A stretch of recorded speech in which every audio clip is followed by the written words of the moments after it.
Can you guys hear me okay? I only see three people on here. Yeah, I can hear you. You hear Okay. me? Yeah, I can hear you okay.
I just I just tried connecting my earbuds. Does this sound okay?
use this road as a shortcut to Highway 27. Thank you again.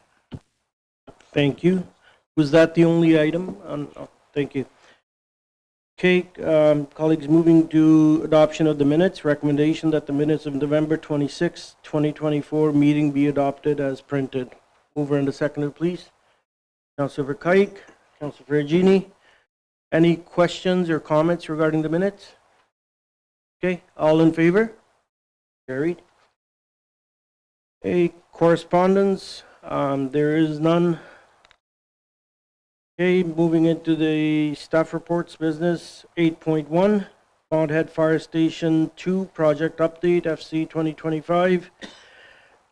I'm going to invite the director and Mr. Neely to come up, and we have a presentation. Welcome, gentlemen.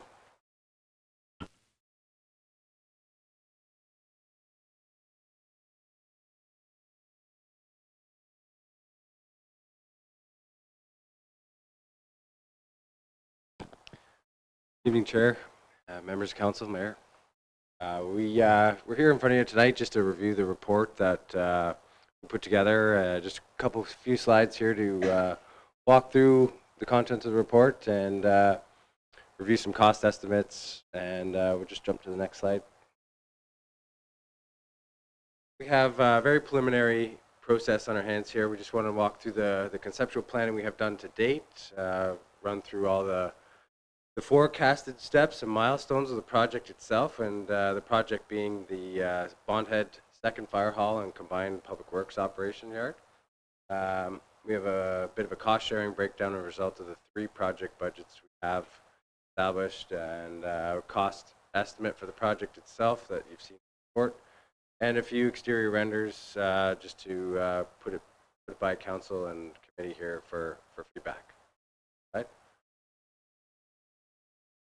Again, very high level conceptual site plan, and the site has come to us through, I believe it was a donation through the developer on site, DG, and it's roughly a 3-acre parcel. It's at the base of the water tower on the north side of County Road 88. It's a beautiful site. We're developing all around the property, and it's well positioned to serve responses to the 400 highway and the developing Bondhead area and rural areas of Bradford as a whole. So, date we've gone through a low value procurement. So we've engaged our preferred engineering contractor, Pinpoint, to put together some very high-level conceptual plans and renders. Again, it's just conceptual at this point. We have engaged Simcoe County just to discuss the options we have to access County Road 88. You'll see there's a bit of a hatching there on the the drawing north-south. That's a conversation we've had with the county to establish how we can access the highway, and they prefer only emergency vehicles to access County Road 88, and they would like staff and other members of the Public Works fleet to be accessing off of the existing side road heading up to the water tower. So you can see that we have a few different types of site works happening on the property. We have asphalt and concrete, and we'll likely have some gravel with parking separated for the public works from the fire department. So we had included in the cost estimates for a generator, just because this was planned for a secondary EOC. So you'll see that noted. You'll see on that site plan we have a generator located just on the north side of the building there. And the proposal we have in front of you is subject to boundary controls. So this is all just an estimated 3-acre parcel we've shown here. We've engaged a surveyor to come out, and legal and procurement have started the R plan to establish the legal boundaries of the site. So the actual site fit is subject to those boundaries once we can get the survey in hand and know that officially. But you also note in the report we've got a permission to enter from the developer before we've established the actual land transfer to get onto the site. And, pending all approvals with committee to proceed with design, we'd have these reports in hand, the survey and the geotechnical, hydrogeological reports in hand to facilitate the proper design and the foundation works and site works as a whole. Next slide, Val. So moving into the interior layout, we've got the two. Well, we've combined parks and transportation into one combined facility, and we've left that separate from the fire hall. There's a dividing wall through the center between the red and the blue sections there. There is a solid wall. There is a single man door that kind of accesses across through the mechanical room, but they are delineated at this point. But we believe this is a good fit for both the facility needs put forth to us by the fire chief, as well as the parks and transportation staff. So we've worked closely with those groups to establish these needs. And again, high level concept at this point. We've worked with the fire chief to pare this back, but all things are subject to review and comment at this point. So we'll just jump to the next slide, Val, and go into a little bit closer snapshot here of the fire hall itself. As you can see, we've got a 2-bay double deep with another third half bay with a number of provisions making that third bay the SCBA and a locker room and a mezzanine above. And it's hard to view on this slide, but there's a number of provisions. We worked with the fire department to reduce the requirements for the front of house, the reception area and the vestibule. We cut that back. We shaved, what was it, Terry? At least 5,000 square feet off of the building here, just through back and forth conversations. So the fire hall believes this is the best fit for the future proofing of the facility and the fire crew to be staffing out of this building.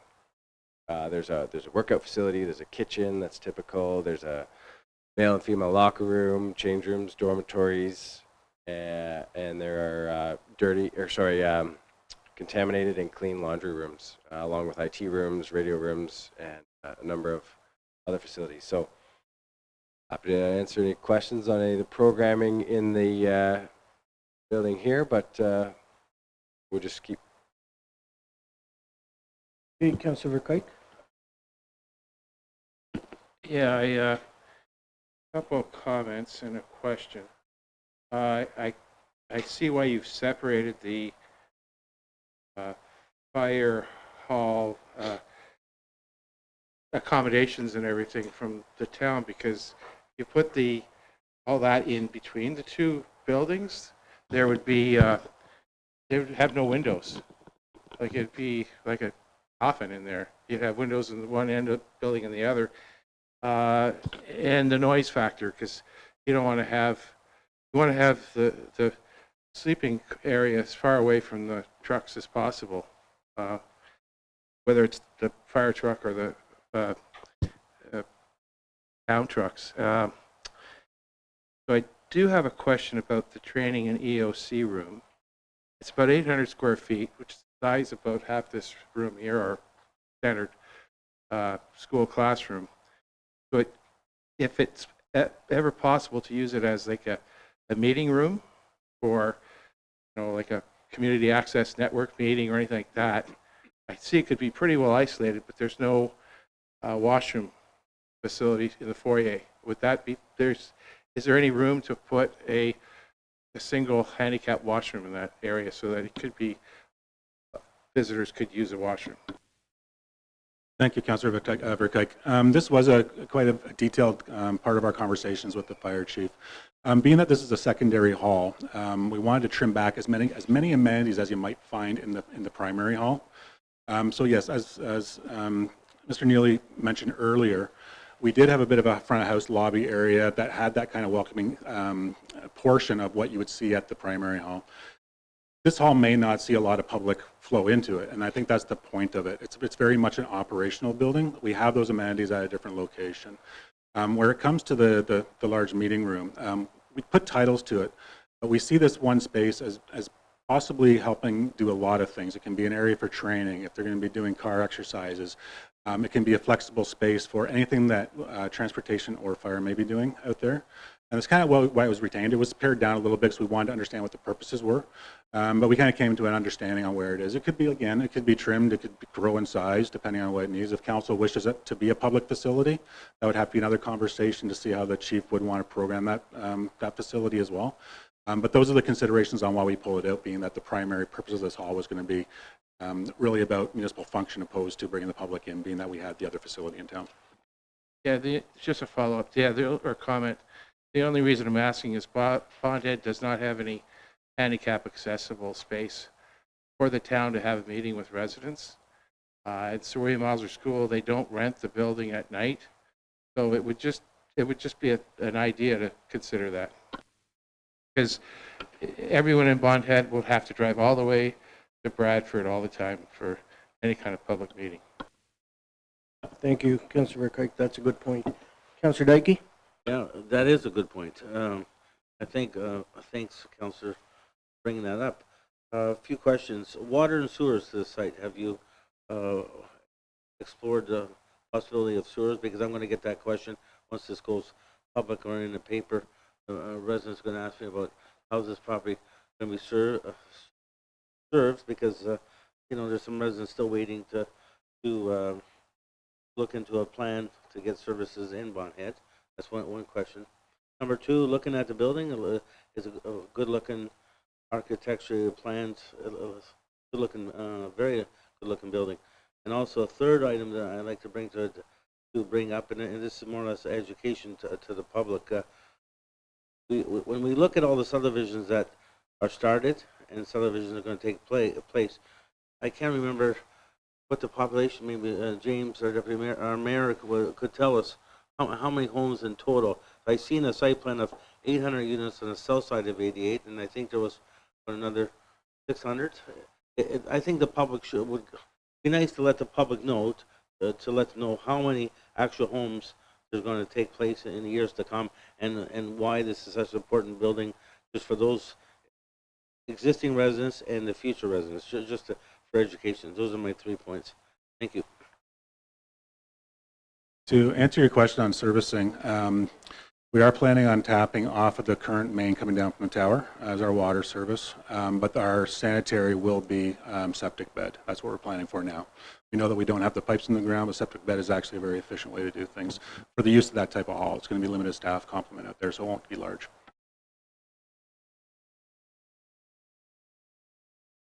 Homes, maybe James could answer this for us. How many in official plan homes is going to take place and build out in Bondhead? Or Jeff would definitely know those answers. I'm going to ask our CEO to answer that. I knew that question was coming. I was trying to recall. Rather than give you an incorrect number, we'll look into that and send council a note on that. Perfect. Is that okay? Okay, Mr. Mayor. And I would answer that too, but I don't want to give you an incorrect answer too. Rough is around, I think there's a total of 1,000 homes in the end, total. But anyway, so my questions are straightforward. I don't want to build a mirror of the building downtown, our one on Melbourne. I want to build, this is an operational building. I understand what Councillor Kike was saying with non-accessible buildings in Bondhead, but you know, that will come. We'll have that. Our town, the Bondhead Community Center, there is plans to upgrade that and make that more accessible. So there's future plans to create some opportunities in Bondhead for meeting spaces. I prefer not to make this a mimic of the main hall. The main hall is where you're going to come and ask the questions. And when we have our civic center, that's where you're going to come and ask more questions. We want people to feed into our civic center. This is an operational building. I don't think we want people there when we've got heavy equipment coming in and out with public works and parks and rec, and then we have the fire department there. So some of these, like the foyer, I'm not sure why I have a foyer. There shouldn't be a reception area in here. We don't need to have an administrative person there, because the lines can go directly to the number 1 hall. The police services are doing the same thing. They are looking at making a main police station for all of Bradford and Innisfil, somewhere in the middle between the two communities. We're looking at properties in that area to design one police hall so we don't have multiple buildings to service in the future. That's not a feasible way of doing things. Fire departments, we have to put them throughout our community because we have to have that rescue time to get there. Police can go out to the community and stay in their areas and police their areas. Fire's a little different. But I don't want to build these buildings where we have all these amenities that we don't really require. We're doubling them for nothing. So the foyer and some of the areas, we do not need that in this building. I think the building should be shared services when it comes down to we have 3 departments in here. We should be able to flip those buildings and make sure that we have shared services in there, like the boardrooms, things like that, the lunchrooms. Those things could all be shared. There's no need for us to double up on these things when we have these buildings together, when we have these shared services together. If they, if you need to move the beds around so you have a window, okay, but when the truck is running, that means they're on it, moving. They're not sleeping. They're going out the door with the truck. So to me, I think we can do a better job of flipping this, and I know this is conceptual, so I look forward to when we go out to the 30% design, we look at ways of changing the design of this building so that we can share some of these services. No need not to. This is an expense to our community. I know it's coming in under what we have in the budget now, but if we can carve some more money off by sharing some of these spaces and creating opportunities to, in the future, if we have to change things over, that's something we do in the future. But right now, I think it's we can share some of these areas. So to me, I'd like to see it shared. That's only my comments, no real questions. Thank you, Mayor Leduc. I'm not going to disagree with anything that you've mentioned here. We were working off a general program that was provided to us by, we'll call them the client, but our fire department. That's what we're working towards. So with that, we worked on our own areas as well to try and combine the facilities as seamlessly as possible, and understanding that. But really, that's what it's about. I would suggest, though, not to wait for us to go to 30% design.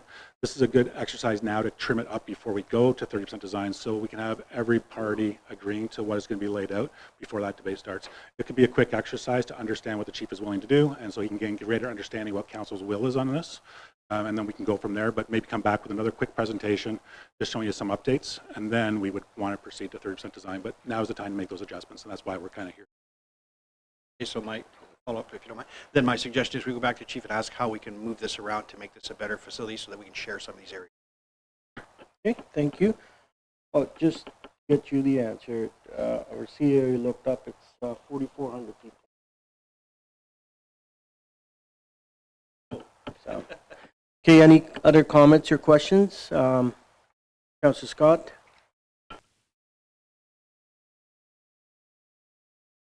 Thank you, Deputy Mayor. Thank you both, gentlemen. I don't normally comment on this is a well-written report. This was actually a very well-written report. You laid it out very clearly. The appendices gave us the visual details, so I appreciate the sort of straight shooter approach you took to just put this all forward.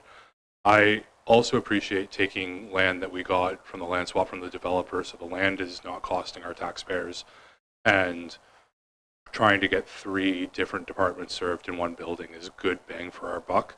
I hear the comments about what could we trim back and how can we get even more efficiencies in this building. I would just caution about trying to squeeze too much water out of the stone. We do want a good second fire hall, and having the operational yards for our Parks and Public Works department is already driving some really good efficiencies. So all in all, I'm quite happy with what I see here today, and I look forward to being refined throughout the process. Okay, thank you for those comments. Any comments or questions for the 2 gentlemen online? Okay. I'm going to put the recommendation, that report. Oh, there is? Oh, perfect. Let's go. I was getting you off the hot seat. Go ahead, please. Just jump into the next slide.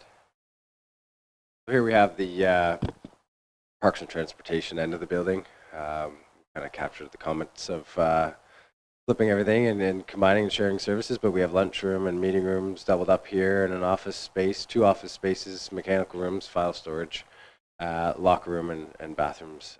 Yeah, a double bay, single deep on this. No, sorry, it's double deep. Double bay, double deep, to facilitate plow trucks, sidewalk machines, mowers, trailers, various equipments, tractors, and other implements as we purchase throughout our development of Bondhead. Jump into the cost estimate here. Similar to how we put forward the construction estimates or project estimates for the Civic Center, we have construction costs, which are the bricks and mortar. We have consulting costs, design, and everything associated. We have furniture, fixtures, and equipment, FF&E. And we have allowances, testing, geotechnical, hydrogeological, and compaction and concrete break tests throughout the construction. We call those project costs, summarized in row E. And then we have our contingencies and taxes at the bottom. We have construction contingencies. We have consulting contingencies and tariff. At this point, we all know the uncertainties surrounding political nature we have right now, and then taxes at 1.76%.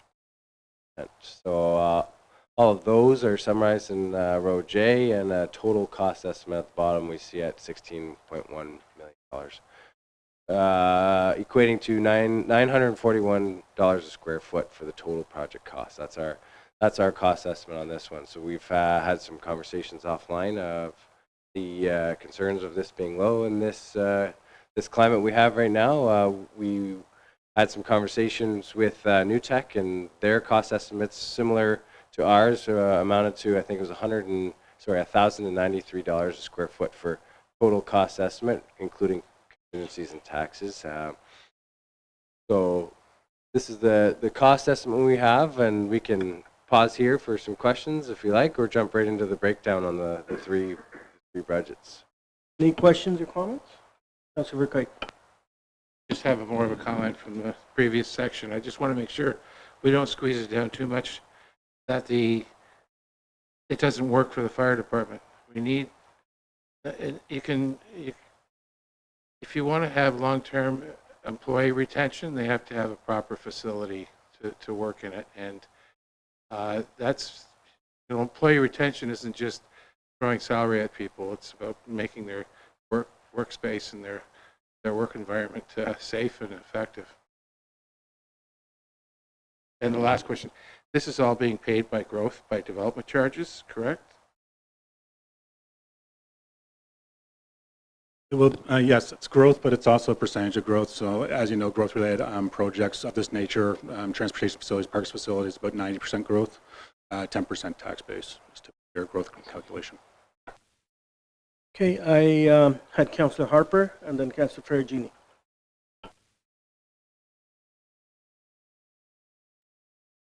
Thanks, Deputy Mayor. Can you guys hear me? What I'd like to say, and I think it was echoed a bit. Councillor Harper, I think you're on mute. Or it might be at this end. Can you guys hear me now? How about now?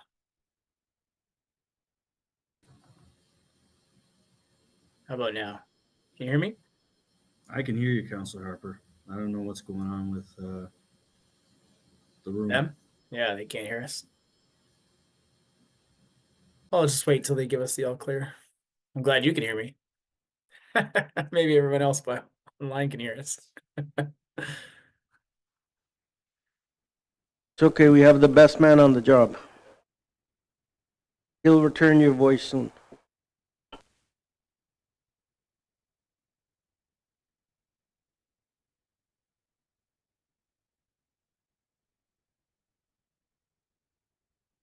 No worries.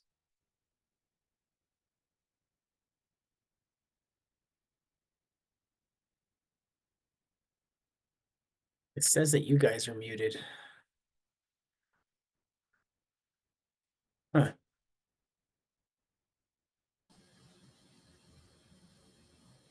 So what we can do is we can go ahead with the rest of the presentation and then come back to your questions if that's okay while Chris is working on it. Sure. Go ahead. Not that you heard me.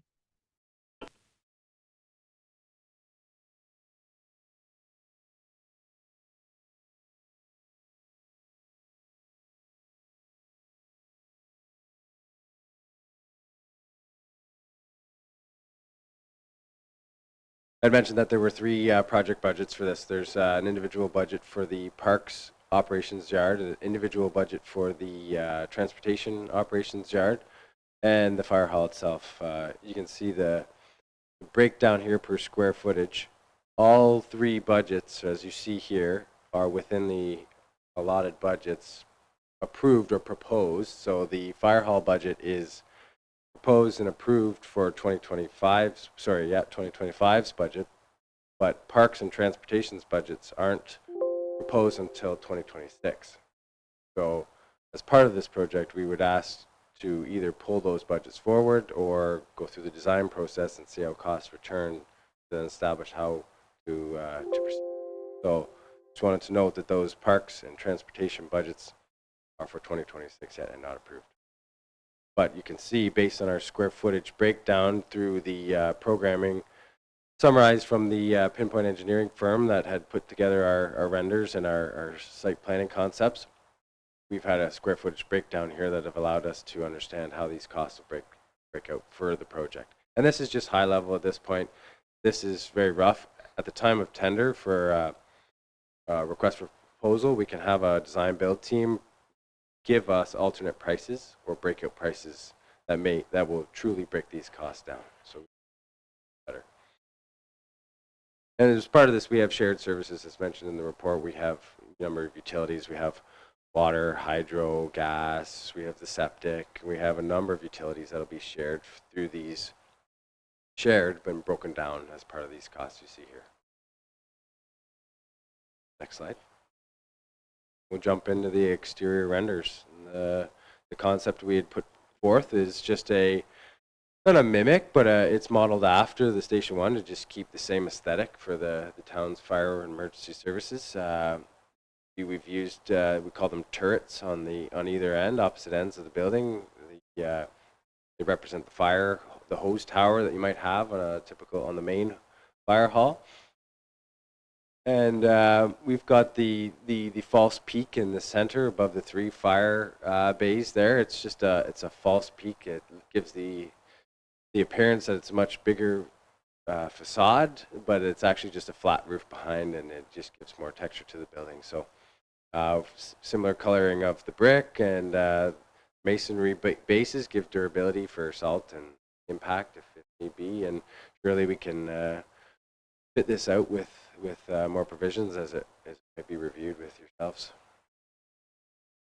And we'll go to the slide. Again, just another view, just looking closer at the fire hall side of things, the flagpole, and showing different views, and we'll jump to the next slide.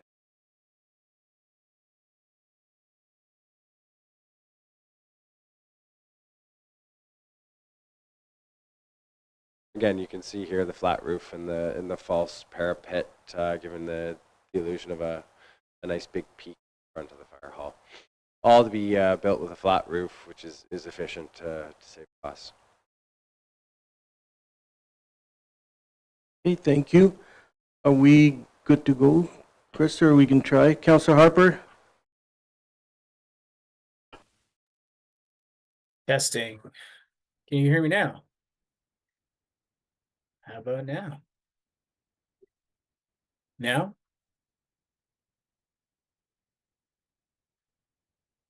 My mic settings. Councillor Harper, you can hear us from here? Yep. Do you want to type your question in the chat? I'll read it out. I can still hear you, Harper.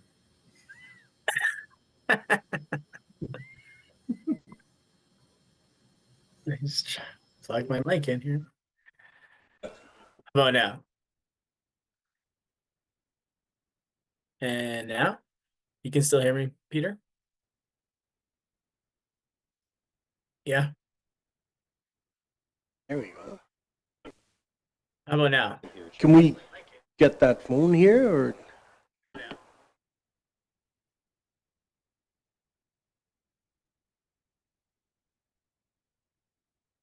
I hear the echo. So everyone online can hear me. Hello, everybody from online. How about now? Let's do this. Get that phone here, or? Here. Yeah, there'll be. We gotta improvise, so let's I hear the echo. That's cool. So everyone online can hear me. Hello, everybody from online. How about now? Let's do this. Get that phone here, or? Delay. Okay, well, I'm assuming the aesthetics Yeah, for keeping the same We gotta type of improvise, so building. let's hear the echo. Has a bigger cool. cost. So everyone online can hear me. Now there is duplicate pictures. May not be needed. I think we have a question in the Okay, chat I'm from assuming the Councillor- aesthetics were keeping the same We could type of improvise, building. so let's hear the end. Has a bigger cost. Everyone online can hear me. A lot larger than expected, and the look for this to be, I would assume, I'd like to see another version that's dreadfully reduced. The purpose of the station is supposed to be a satellite station, not a full-service HQ. So why does it have to be so big all around? I would like to see a reduced version that sticks true to having a satellite fire station. Yes, it has the amenities and services that is Yeah. needed. Can you read out the question, please, Tara? There's a lot to it, so should I just type something out? Oh my Councillor God, it's Ferragini heavy. said he put a question in there. Did one of you gentlemen write a question in the chat?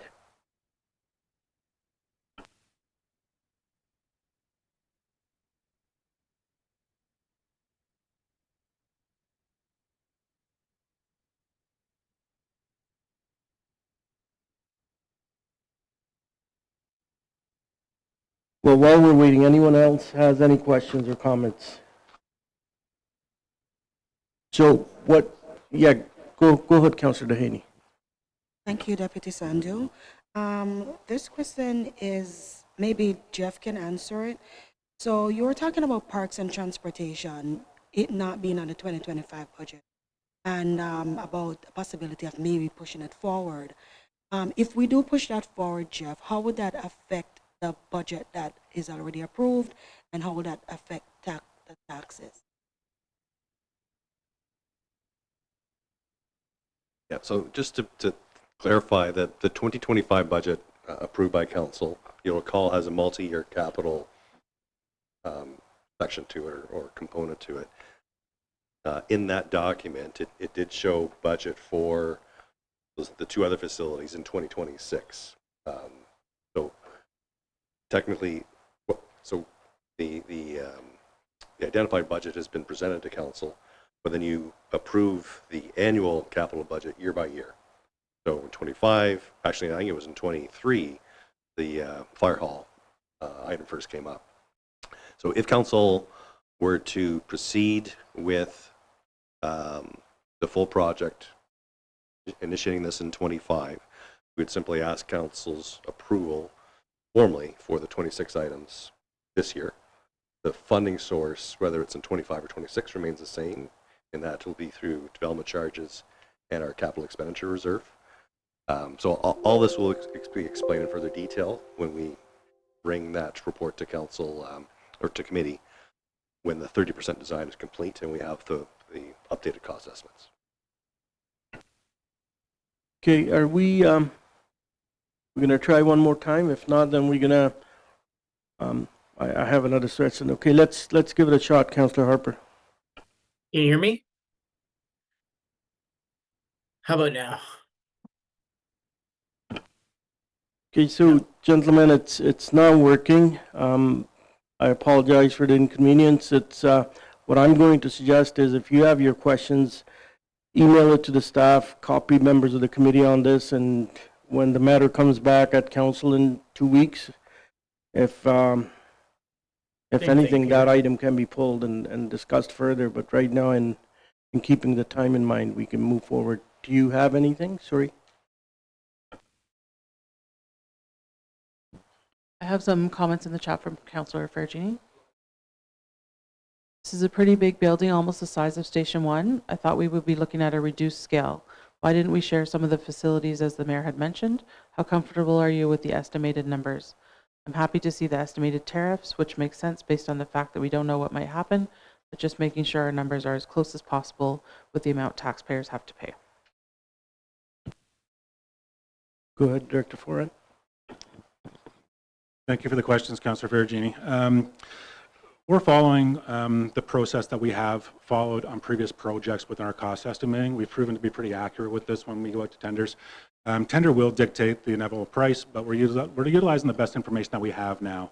The cost estimates will be refined moving forward into a 30% design to a Class B cost estimate prior to ever going out to contract regardless. So at that time, we'll get a more detailed cost estimate, very similar to the exercise that we're working with the Civic Center at this time. But history proves our numbers are pretty accurate with what we've done in the past. It's reflecting what we see in the industry now. It's the best we can offer. When it comes to the fire hall itself, the questions were requested already. We will regroup with the chief and see what he thinks about reducing and combining more shared spaces to see what he thinks. And again, we'll present back to council on what that can look like. Okay, thank you. I think Councillor Harper is also putting a question in there.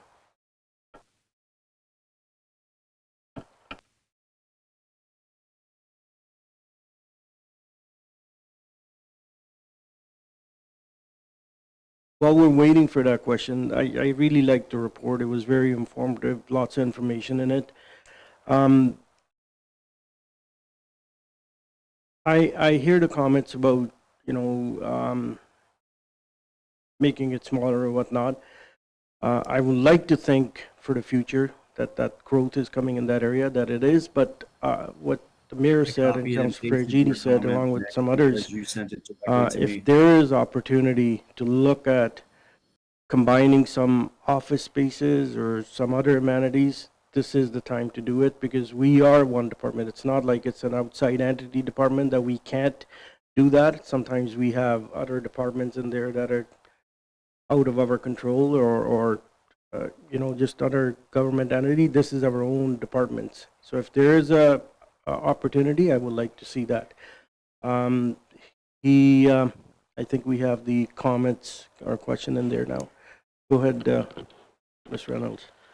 I'm assuming the aesthetics for keeping the same design and structure, the same feel and overall presentation matching the headquarters fire hall in Melbourne has or comes with a bigger cost to matching this.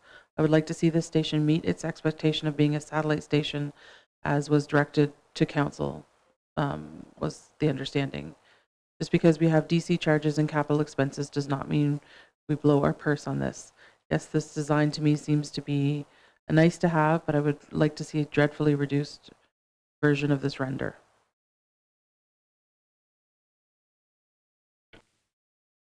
Okay, your comments are noted, Councillor Harper. Any other questions in the chat or comment? Okay, if not, any other comments or questions here around the table? Okay, thank you, gentlemen. The recommendation that report FC 2025-1 titled Bondhead Fire Station 2 Project Update be received for information, and that the Strategic Initiatives Committee recommend council direct staff to proceed with 30% design, detailed design for the Bondhead Fire Station and combined operations facility. Mover and the seconder, please. Councillor Dehaney, Councillor Scott. Okay, we had a good discussion on this. All in favor? Okay, any opposed? Okay, carried. Thank you. We're at 8.2, Isabel Parquet, Always Stop Review TR 2025-5.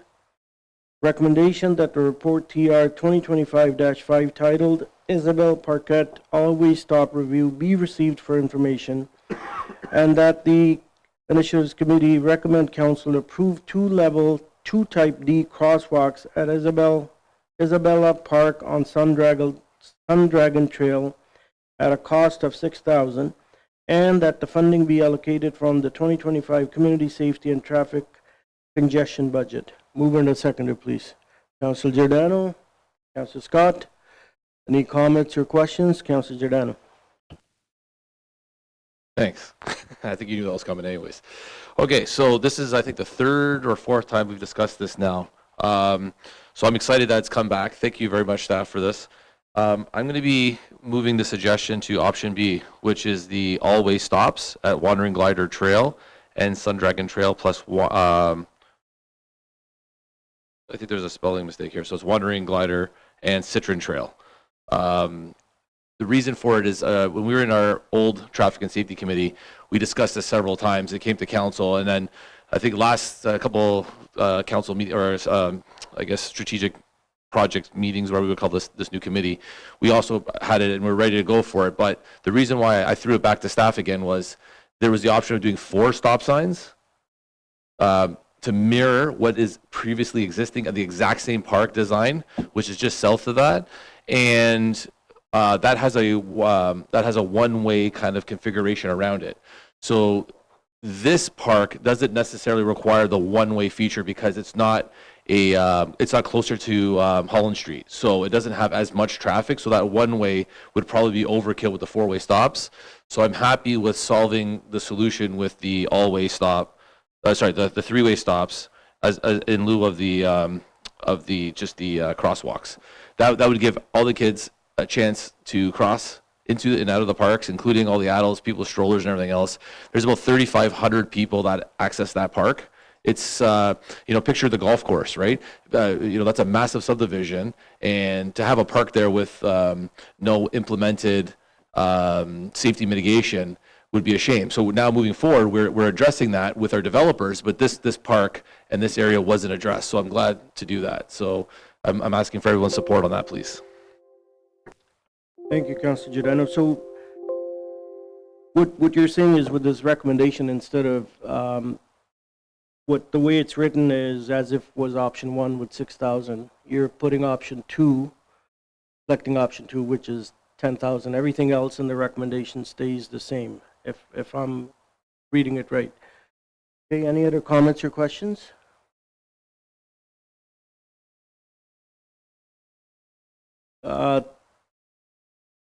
Sir, we have a comment in there. Can you please read it out?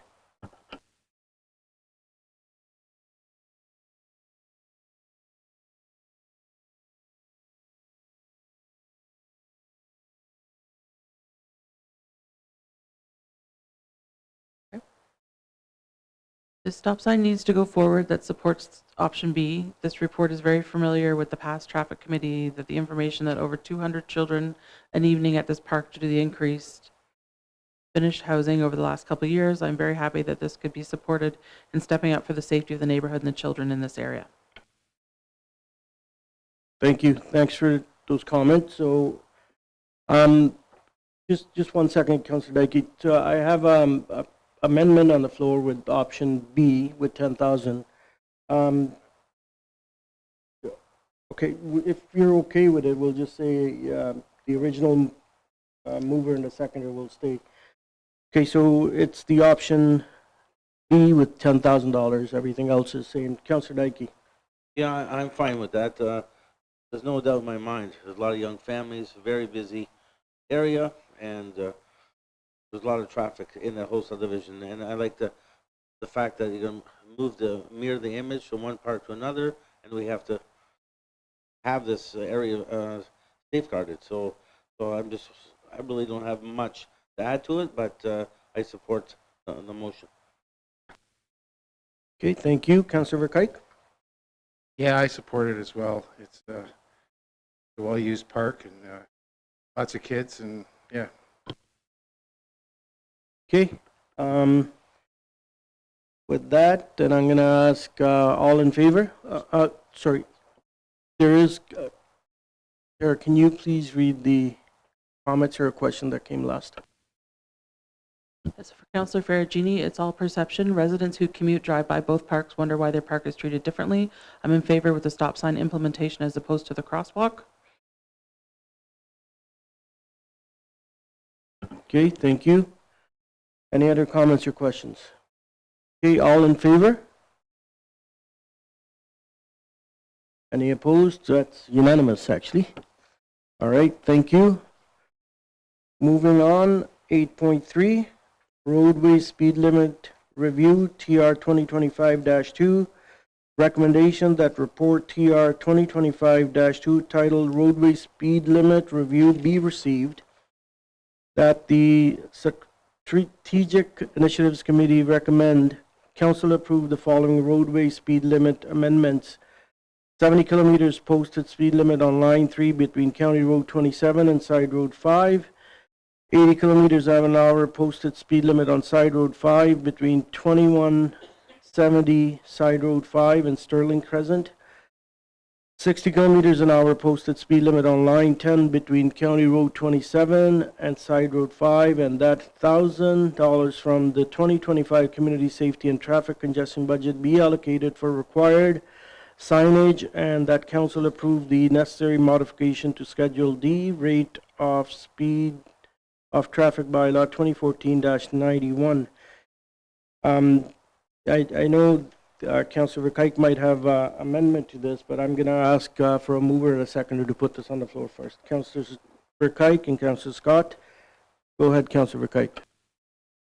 Yeah, I would like to amend the 70-kilometer posted speed limit on line 3 between County Road 27 and Side Road 5 to read as 60 kilometers an hour posted speed limit on line 3 between County Road 27 and Side Road 5.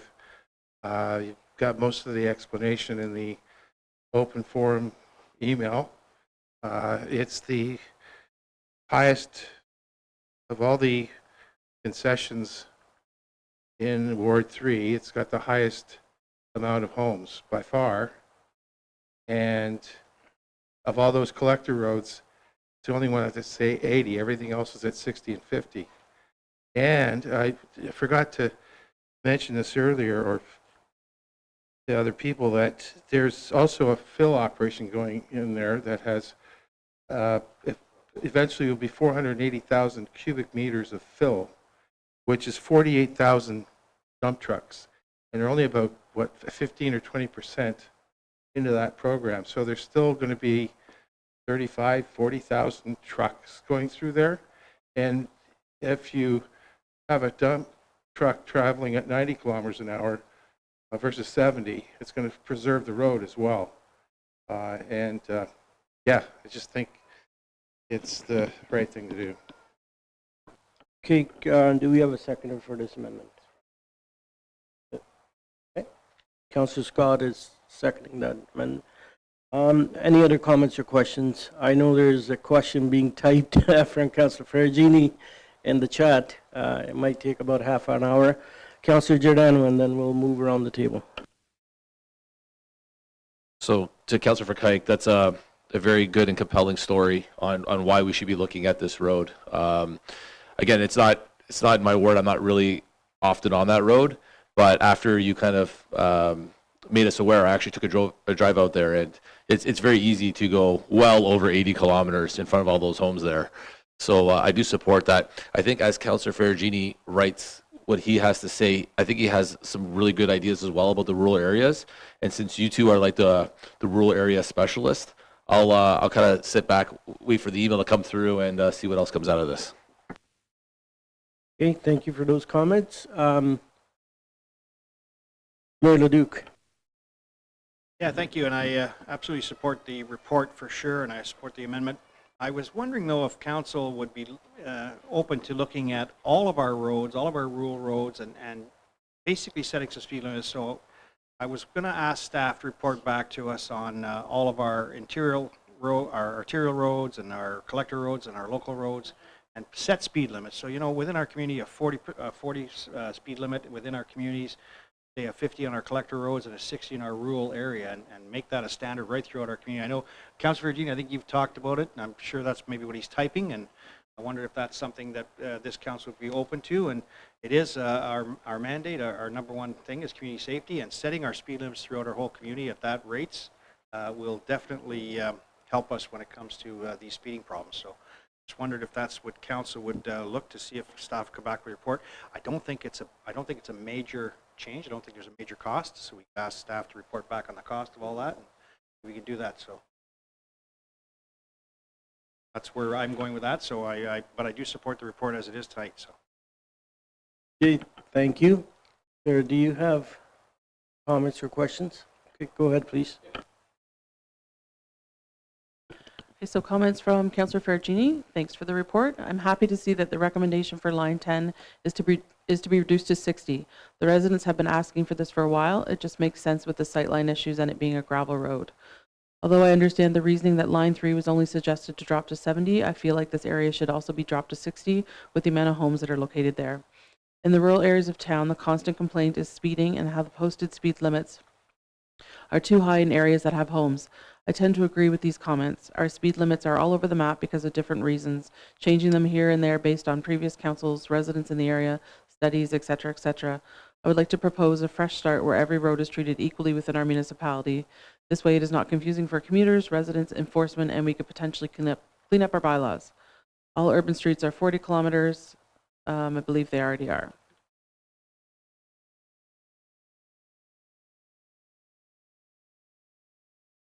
And I have a comment from Councillor Harper.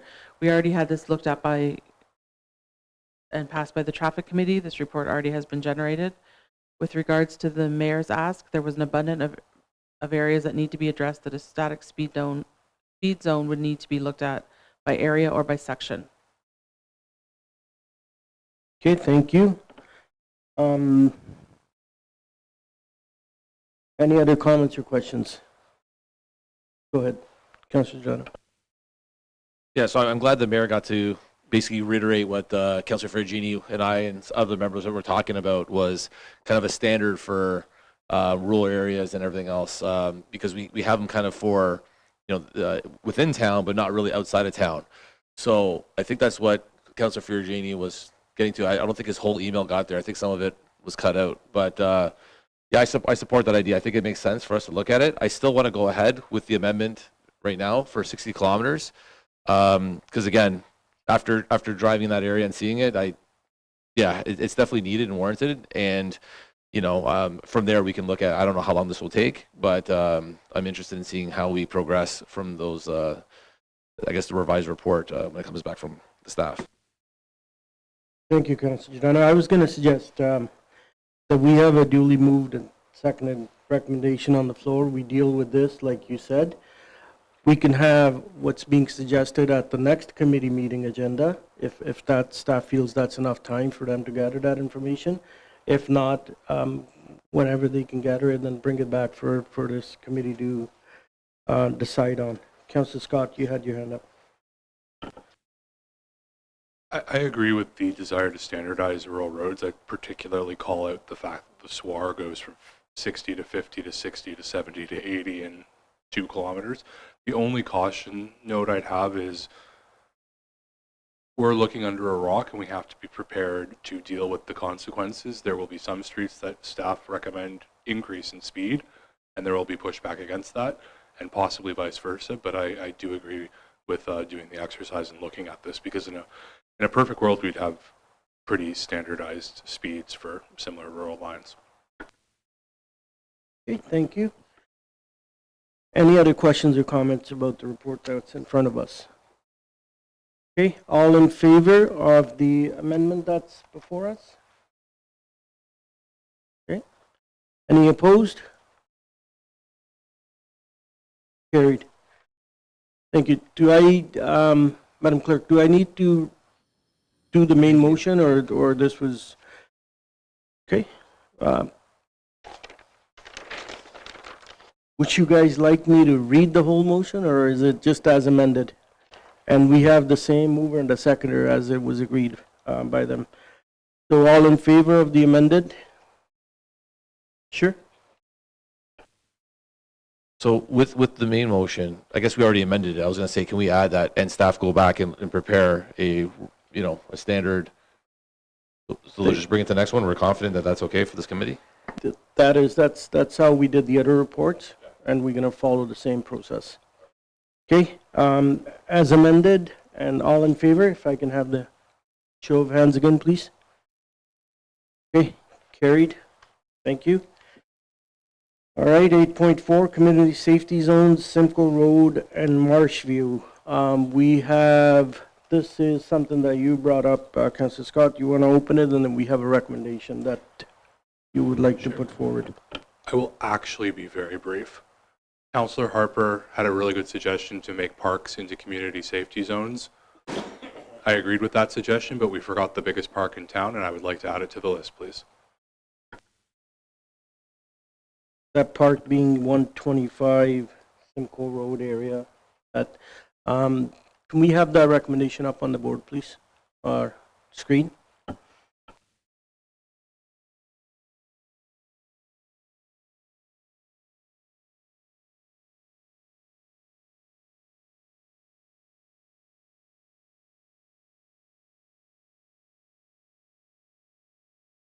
Okay, I'll read it out. It's a recommendation moved by Councillor Scott that the committee recommend council direct staff to create a community safety zone for a 125 Simcoe Road Community Center, Parkland, and County Housing Building, and sign the following area as community safety zone accordingly: Simcoe Road from Center Street to Walker Avenue, and the length of Marshview Boulevard. Can I have a seconder for that, please? Councillor Dykey.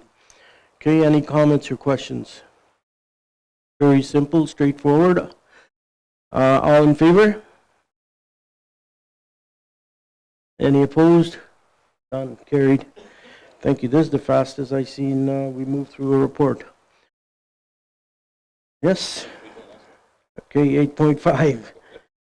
Line 8 Class EA from Berry Street to Side Road 10 and Side Road 10 to Regions Industrial Parkway. I believe there's a presentation from staff, and then we'll put the recommendation on the floor.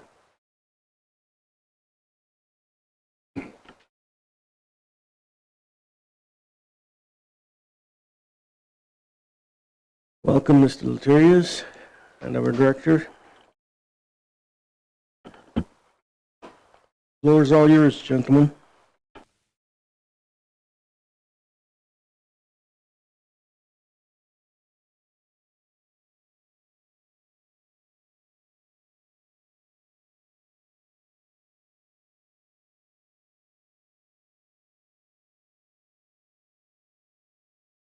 All right, good evening, everyone. Now, some of you will be more familiar with this than others.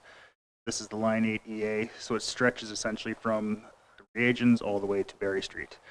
It started back in 2016, and we're here to essentially wrap this part of the project up. Yeah, so just for some background, it was started in 2016. There's been 3 PICs regarding this, and there's been 3 meetings with council. Stage where we're now, we have a idea of the direction that we want to go. There was many different alternatives considered, and once they were weighed, we came up with one clear idea of the way to go.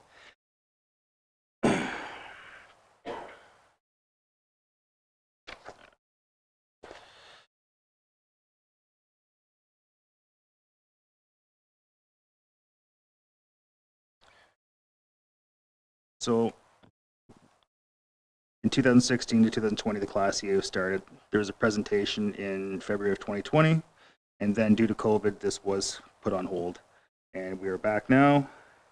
We have an updated transportation master plan, and we have the province funding commitment to the Bradford bypass in the fall of 21, which has changed things as well.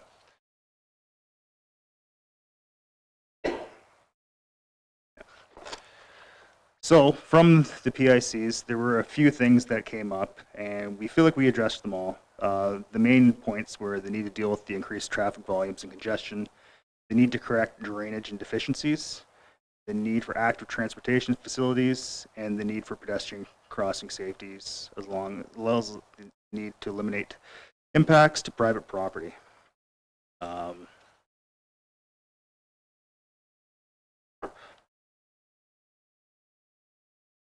So there were numerous different alternatives explored. I am going to jump to the one that we came to. It was alternative 2.5. So this has a blend of 4 lanes to 3 lanes to 2 lanes and 1 roundabout at the intersection of the 8th line and 10 Side Road. We're going to be doing signalization, permanent signalization at all the intersection, as well as right-hand turn. There's going to be multi-use trail running the entire corridor as well as urbanization, so including curb, gutter, and stormwater.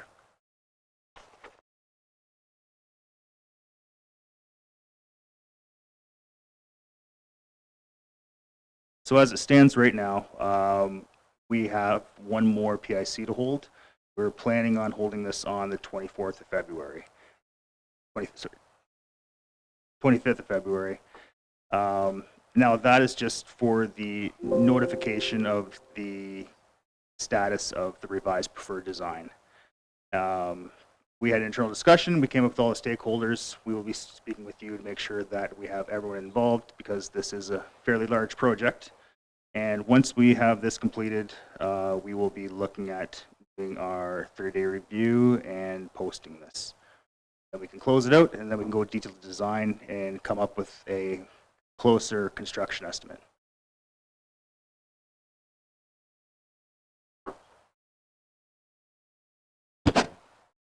Is that it for the presentation then? Yes, I was hoping that you would have some more questions regarding this. It's because there's a lot of council members that it's fairly new for them. I didn't want to go line by line to every single one of the potential options. I can do that if you'd like, but there was one, yeah.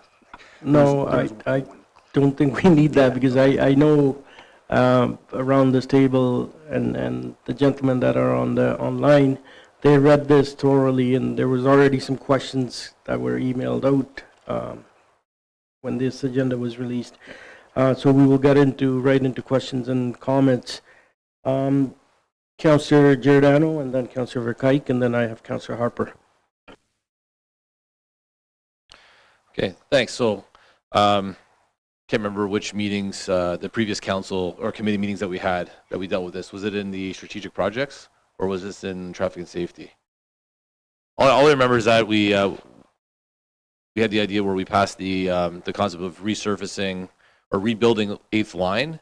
So then when we decide to move forward with whatever design we have the ability to kind of not completely rip out everything that we've done leading up to this point. So I just want to make sure that that's still happening. That's question number one. Question number two is I'm actually a little disappointed that we're bottlenecking 8th line. Is there a reason why we go from 4 to 3 to 2? Is that for expropriation of land towards that? Maybe I'll pause and let those questions come and I'll follow up again. Sure. Go ahead, sir. Thank you, Councillor Giordano. Yes, so this was to help with cost as well as now with the Bradford bypass, there will be less traffic going through town. So to try and minimize land expropriation and work with the existing footprint, this was the best alternative. The center lanes basically, and then kind of bolting on to the end, that's still relatively intact, that plan? Yes, it is. The one thing it's going to be stormwater. There's going to be a fair bit of upgrades along that corridor, but beyond that, that is the intent. Okay, so my other questions is, I'm so glad you got rid of the roundabout at Professor Day and 8th line, and you're recommending a signalization there. For the amount of people that will have to cross to get to the schools, the high schools, and everything else, I think that's the safest and the best option. So I'm a big fan of that. I'm impartial to the roundabout at 10th and 8th. I could see how that could feed a lot of people quickly to get to the bypass and up 10th and everything else.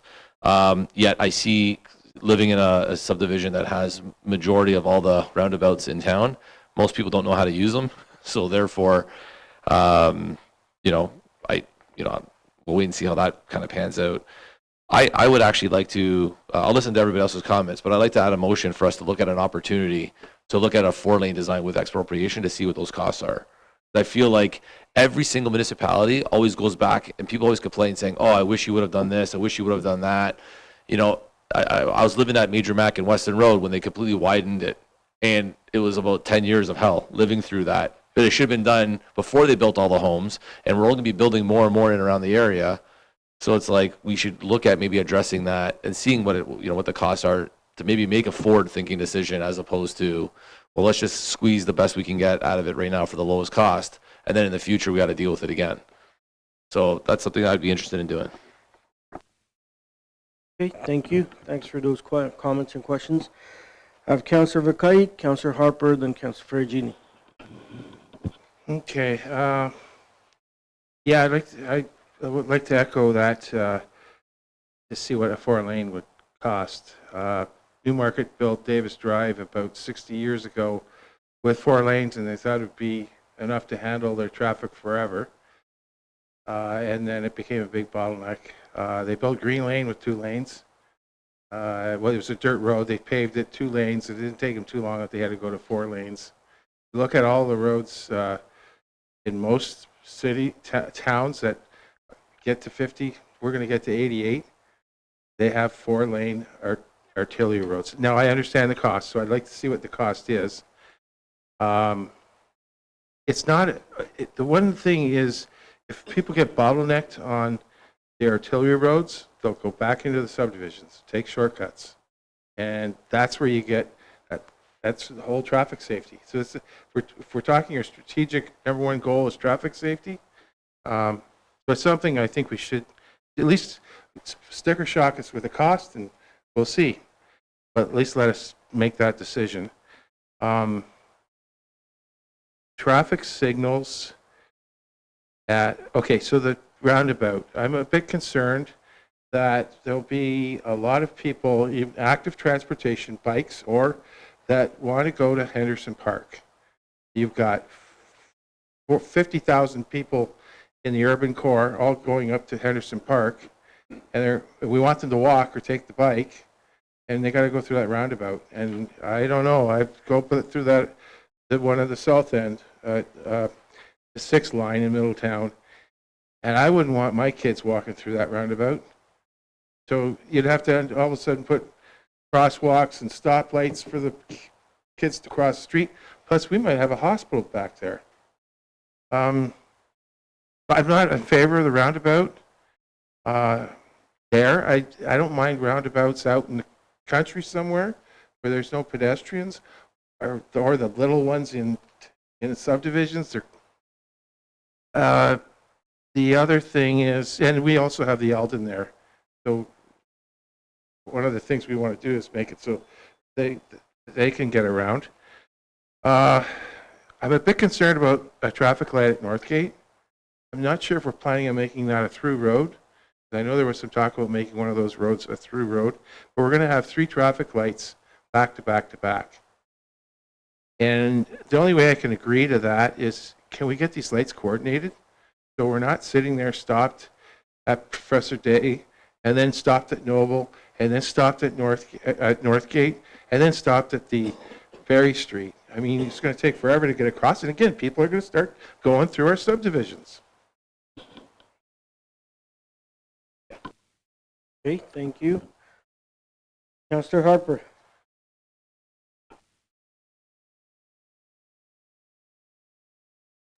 Yeah, I was wondering if my mic could work right now. That'd be really good. Perfect. You're back in business. Oh yeah? Oh yeah? All right. All right. Just in time. Just in time. Just in time. Go ahead, please. I'm sorry, this is being thrown out there, like no consultation to the councils or the community in regards to before making this decision. I understand that we want to have a pick addressed on it, but you're asking us to make a decision on some kind of design conceptually when the roundabout is totally unacceptable. And as Ward 6 representative, I reject 2.5 wholly. And if I could know how much land is being expropriated or proportion, like I understand the data that you presented as positive impact, but a lot of it had no impact. So it's not relating to the residents that live around there or here. They don't want a roundabout. Not there, not everywhere. I'm concerned that this is somewhere, being projected by someone else's agenda that's on council that's been fighting for this roundabout for a long time. But the residents, especially in Ward 6, do not want this. And to have 4 lanes right where the majority of residents are, and then bottleneck it down past Noble Westerly, it's perplexing me. It's ridiculous. I think that needs to change. The fact that it should be either turn off lanes from Noble to Berry Street and keep it the one lane each way with the activity lane in the sidewalk. That is what the residents there want. That is what the majority of the residents are expecting there. That's what was echoed there. If this 2.5 wants to go through and these 4 lanes, you are going to have a full fight from me from Ward 6 and every single weight that I have behind it. I will get everybody involved in this. I do not want this. I'm sorry for the strong tone, but it's unacceptable. It has been echoed. It has been mentioned, even to every single person that came to the doorstep in my ward during that election. They don't want it. They would like controlled intersections. If I could get a question or the answer to the expropriation part, that'd be greatly appreciated. Okay, go ahead, Tony. Yes, for the answer to that, there is no land expropriation with this concept. And just to kind of touch while we're on this part with the roundabouts, we are planning on doing signalized crosswalks closer to the retirement home and then one going north-south as well. You have a follow-up, Councillor Harper, or that's okay? Yes, please, Deputy Mayor. So is that mean there going to be a crosswalk or no, a sidewalk or activity trail on the north side from Berry Street all the way across to, I guess, Summerlin? Is that what projected? It just doesn't show in the pictures, right? So, and it wasn't mentioned, so I would like to just have that Go put ahead. up there. Yes. Thank you, Councillor Harper. Yes, there's going to be a multi-use trail that spans the entire length. So, if I may, Deputy Mayor, sorry. With this design, and you want the 4 lanes from Noble to Berry Street, where will we be taking the land from there? Because will we be taking out the ditches and make it curb lanes? Is that where we're taking the extra footage from? Or are we taking some of the driveways from the north side?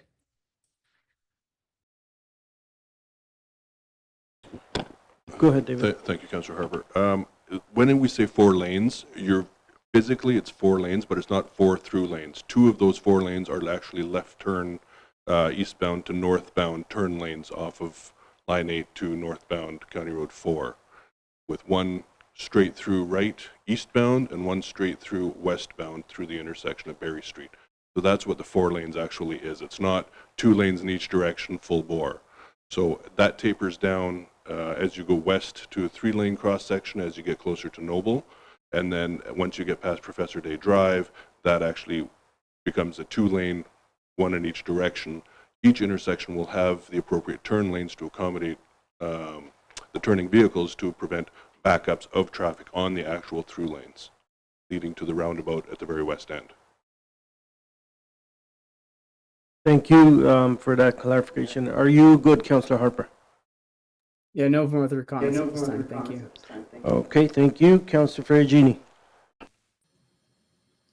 So now you guys can hear me. I'm a little disappointed after I wrote that entire novel there. Might as well just read it for you. So going through the presentation, my biggest concern with the recommended alternative 2.5 was being that the stretch going from Northgate to Barrie is that there are 2 eastbound lanes proposed, as David was just saying, one of which turns into a left-hand turning lane. So the lanes actually, the 2 straight lanes, one of them turns into a left-hand turning lane from Line 8 to Barrie. And then this will create confusion because we've seen this, seen it every day on Simcoe Road in the 6th line. One of the southbound lanes turns into a left-hand turning lane where the commuters fly straight through the intersection into oncoming traffic. And there are basically near misses. My mom was actually involved in one of them. Or they try to get into the southbound lane and they cut off other vehicles, or they wait with their signal on and then they block off anyone who's trying to turn left. So it creates a lot of confusion by literally having those straight lanes instantly turn into a left-hand turning lane. So I really believe that when the bypass is created, that this road is going to become a much less traveled road. You've got a clover going on to the 10th side road, which is a bit extreme in my opinion, but it's happening. And there's a clover over on Yonge. So it's going to take a lot of people off of the stretch on line 8 at that point. So that being said, I believe that 2.6, the alternate that you gave, Tony, I'm sorry, you didn't give the full presentation, which would have kind of given everybody an understanding of what these alternatives are.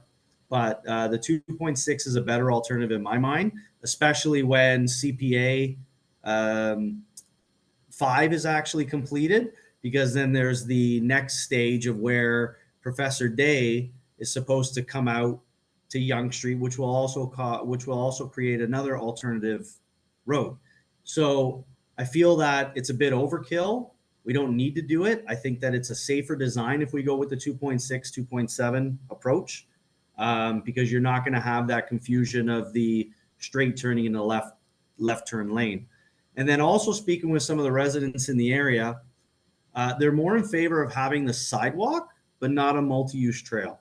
We have, if you take a look at what we put on Simcoe Road, that multi-use trail, it's unfortunate, but it is not used for its intended purposes. People park their cars on it. They'll use it to put a vehicle so that it's out of the way. You never see bikers use it whatsoever. Bikers will be on the road.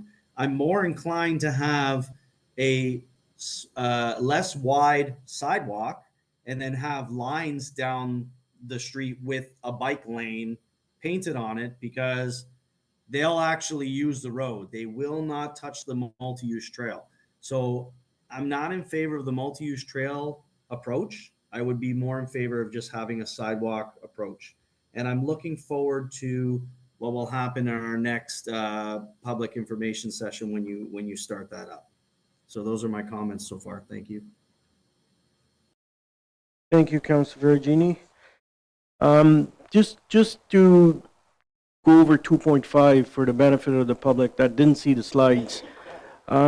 It's saying that province constructing the Bradford bypass by 2031, 2 lanes side road 10 to Professor Day Drive, then it's 3 lanes from Professor Day to Noble, 4 lane from Noble Drive to Barrie. That's the turning lanes that you were speaking about. Turn lanes at all intersections, urban crosswalk section, curb and gutter, sidewalk and multi-use trail, single lane roundabout on line 8 and side road 10 with pedestrian connections to regions and beyond, permanent traffic signals on line 8 at Langford, Summerland, Rogers, Professor Day, Noble, and Northgate Drive. That's what 2.5 was showing on the slide. That wasn't up on the screen. Okay, now I have Councillor Dike, Mayor, Councillor Scott, and then back to the folks that didn't have that want to speak for the second time. Okay, Councillor Dike. Just a few comments. I'm not in favor of the roundabout. There's no doubt in my mind this road is and will be in the future a continuous a busy road. There's a lot of residents going to Henderson. Not only that, when the 404 does take place, and that's one item I'd like to touch upon, different dates of that. 2032, 2035. This is a big project. So who knows actually how long this 404 is actually going to happen. Number 2, at one point I do recall an estimate on this particular road. Maybe my memory goes back to 2016, but I do remember a document showing $43 million. So it was an estimate at one point for this project. Maybe I could stand to be corrected, but this is a very expensive road to be built. But saying all that, I think it's very important we look at the big picture in the next 15, 20 years, because with Area 5 plus the landowners to the west, whatever takes place west of Middletown, we have some big stakeholders sitting on 50 and 100-acre parcels of land north and south of the 8th line, which are going to be moving traffic towards town. We can't forget about those. Some of the names I hear of the corporations are holding that. They're very, they're very serious stakeholders in this. And at the end of the day, we'll have to look forward to seeing the public input on this project, because this is a very, very serious arterial road in our municipality, and it has a lot of moving parts. That it's hard to define, but it's going to be very difficult to come up with the right answer. But the bottom line is safety for the residents is, especially for, I prefer to see a sidewalk than some of these laneways. Thank you for those comments. I didn't hear any question in that. It was just comments, right? Okay. Mayor Leduc. Okay, thank you, Deputy Mayor, and thanks for the presentation. I'm not 100% sold on 2.5 either. I'd like to see some potential changes there. I'm good with the turnaround, or the roundabout. Sorry, roundabout. I was losing my mind there for a second. I think they work. They have less conflicts with cars rather than signalized intersections. So I think that the roundabout at 8 and 10 works for me. We have a multi-use path that's going to be built on this road. It's going to probably eventually go up underneath the underpass. You'll have your signal lights at 9 and 10th Side Road eventually, where people can cross there. There's other areas for people to cross. So these are the better alternative than signal lights. They have less conflicts, and it's noted throughout North America and Europe. So the county's moving to them. Everybody's moving to them. Northern communities are moving to them. They're not a bad thing. They're a good thing. They have less conflicts with cars. So I'm okay with the roundabout at the end. This is not my agenda, Councillor Harper. This is not my agenda. I haven't pushed this. This is something that this staff has done. So the comments that you keep coming out with, that it's somebody at the table making these agendas, it's not me. I'm sorry. I'm commenting on this as like everybody else. So I'm concerned about not having the right turn lane when we have going eastbound off of 8th line. We have a straight through and then 2 lefts. I'm concerned about that.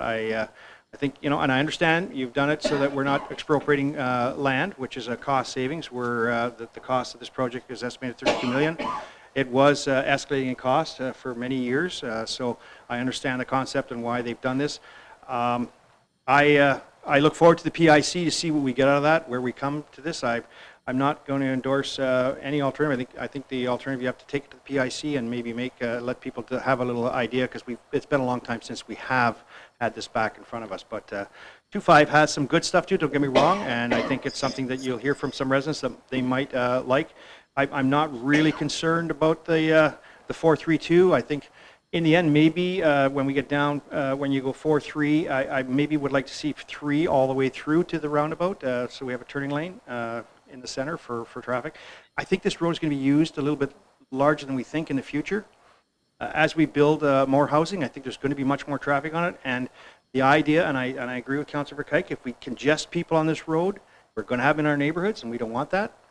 We see 6th line as a major collector for our community to bring us into our communities. I see the 8th line being the same thing to bring us to our communities, and it's going to be south and north on both roads. So these were 2 roads that I always thought were going to be major thoroughfares for us to make sure that we moved our community, move that traffic, and then come into your community from those roads. So to me, those are major important roads. So I'm just not 100% sold on this design. I think we could go back to the drawing board and look at it a little bit, but I wait to hear other comments on from people. But I'm wait for the PIC. Thanks. Thank you for those comments. You're right. If you see the recommendation, we're not picking an option. Today's exercise is for us to receive this and staff to hear all these good comments that are coming during this meeting, and then it'll go to PIC and more comments will come out, and then the final report will come back to us. Councillor Scott. Thank you, gentlemen, for your work on this and the report. In the lead up to the Public Information Center, I think seeing the underlying assumptions and the consulting work that went into these ideas would be helpful to just wrap my own head around what the thinking was. I was trying to remember what we had discussed when we did the phase 1 that Councillor Giordano alluded to, because I seem to recall we were then talking about adding additional lanes onto the main base, and those would have been some combination of turning lanes and additional through lane traffic. I also recall that we were trying to do this in such a way where Line 8 would be done and Holland Street would be done in a reasonable time both, because we didn't want the two projects to interfere with one another, but we do want Holland Street to move forward, because every year that we delay that is another year that the downtown remains the way it is today. So maybe you could comment on that. I have a couple of other simple questions. The subject area includes Middletown Road, so we would be getting the sidewalk connection down to where it ends at Reagents, I believe. I'm seeing nods. So yes, that's very good news. But we wouldn't have the sidewalk continue along Line 8 west of Middletown Road in behind, because that would remain a rural road. So I think we have to think about that in terms of the pedestrian discussion that others were having about roundabout versus signalization. You're not going to keep pedestrians wanting to walk west if there's no sidewalk to lead to. So I don't quite know how to solve that, because there's then the same problem heading north to Henderson. If the county doesn't put an activity lane or a sidewalk, we're still going to have a version where if you're heading north or west, the sidewalk ends. If you're heading south, at least we'll be able to take you all the way through, and then that'll be very good news. So those two comments / questions for you, please. All right, thank you, Councillor Scott. So yeah, that's why we are here tonight. This timing is of the essence. These are two large projects, Holland Street as well as Line 8, and between budget and trying to stage them so they will somewhat run parallel but not be active at the same time to keep traffic flow through town. We're trying to balance this out the best way possible, but we just need to wrap up this EA so we can get into the design work. Go ahead. And then I think we need to give a little, you basically, by nodding, answered the question about the sidewalk, but the consideration for how we tie it into Middletown Road North. You don't have to answer that tonight. That's going to involve the county, but I do worry about that piece. And then I guess my sort of final overarching takeaway on this, actually one comment and then a final thought. Councillor Fergini talked about activity lane versus sidewalk. I think that is sort of dependent on how many lanes there are. The more lanes, the more need you're going to have for a grade separated activity lane. I think that I agree with Councillor Ferragini related to Simcoe Road, where it's kind of the one lane and then this massive activity lane. It feels weird, but if it's 2, 3, 4 lanes of vehicular traffic, it might make more sense to be off properly away from the shoulder for the activity lane. I leave that to puzzle out, but I think my overarching thinking here is Dissette and Line 8 really work as one route, and what I think you're doing now is extending Dissette across Berry Street in terms of the road profile. Then it ends in and around Northgate and starts funneling down as people get off. I think I get that, but with the new interchange at Middletown Road for the future bypass, I think we have to look at when is the eastbound traffic leaving town going to meet up with where the road starts to narrow, and at what point should the Dissette road profile just continue all the way through Line 8. So I think that's what you're trying to balance as I think about it, but I still want to puzzle that out a bit more. And I apologize, those were kind of thinking out loud questions. Okay, thank you. Any other comments or questions? Councillor Verkuyk and then Councillor Giordano. Okay, I want to state that I'd like to see the cost for 4 lanes, but I'd like to see the cost before I start demanding anything. Because if it's, $20 million more, we have to make the tough choice. I don't think we can, as councillors, demand something until we know what the costs are, but I am demanding a cost. So I can make an informed choice, and I can defend the decision against to the residents. Hey, this week, look at the cost difference. Still on 4 lanes, I just realized that Middletown is going to narrow down to 2 lanes at Bob Fallis Arena. And if we say that all the traffic is going to be diverted to the bypass, I think we need to have 4 lanes on Middletown between Holland Street and the bypass. It kind of makes no sense because we want people to take the bypass to not go on. And plus, we want people to come and shop in our shopping district. We want them. That's why we put the interchange on Middletown, so people would come and shop. So, and this is all truck routes too. So the trucks are going to be going up to. So I think it's got to be 4 lanes there because eventually it's going to be 4 lanes to the bypass. It makes no sense to do 2 lanes there. Just a comment on the active trail. I don't think this is the same situation as Simcoe. At Simcoe, there's all driveways. Here, this is the 8th line doesn't have any driveways on it. No one's going to be parking on this active trail. And we also have the active trail now on County Road 4. That's going to go all the way up to Fennel's Corners and beyond eventually. So this would tie it all in with the same active trail.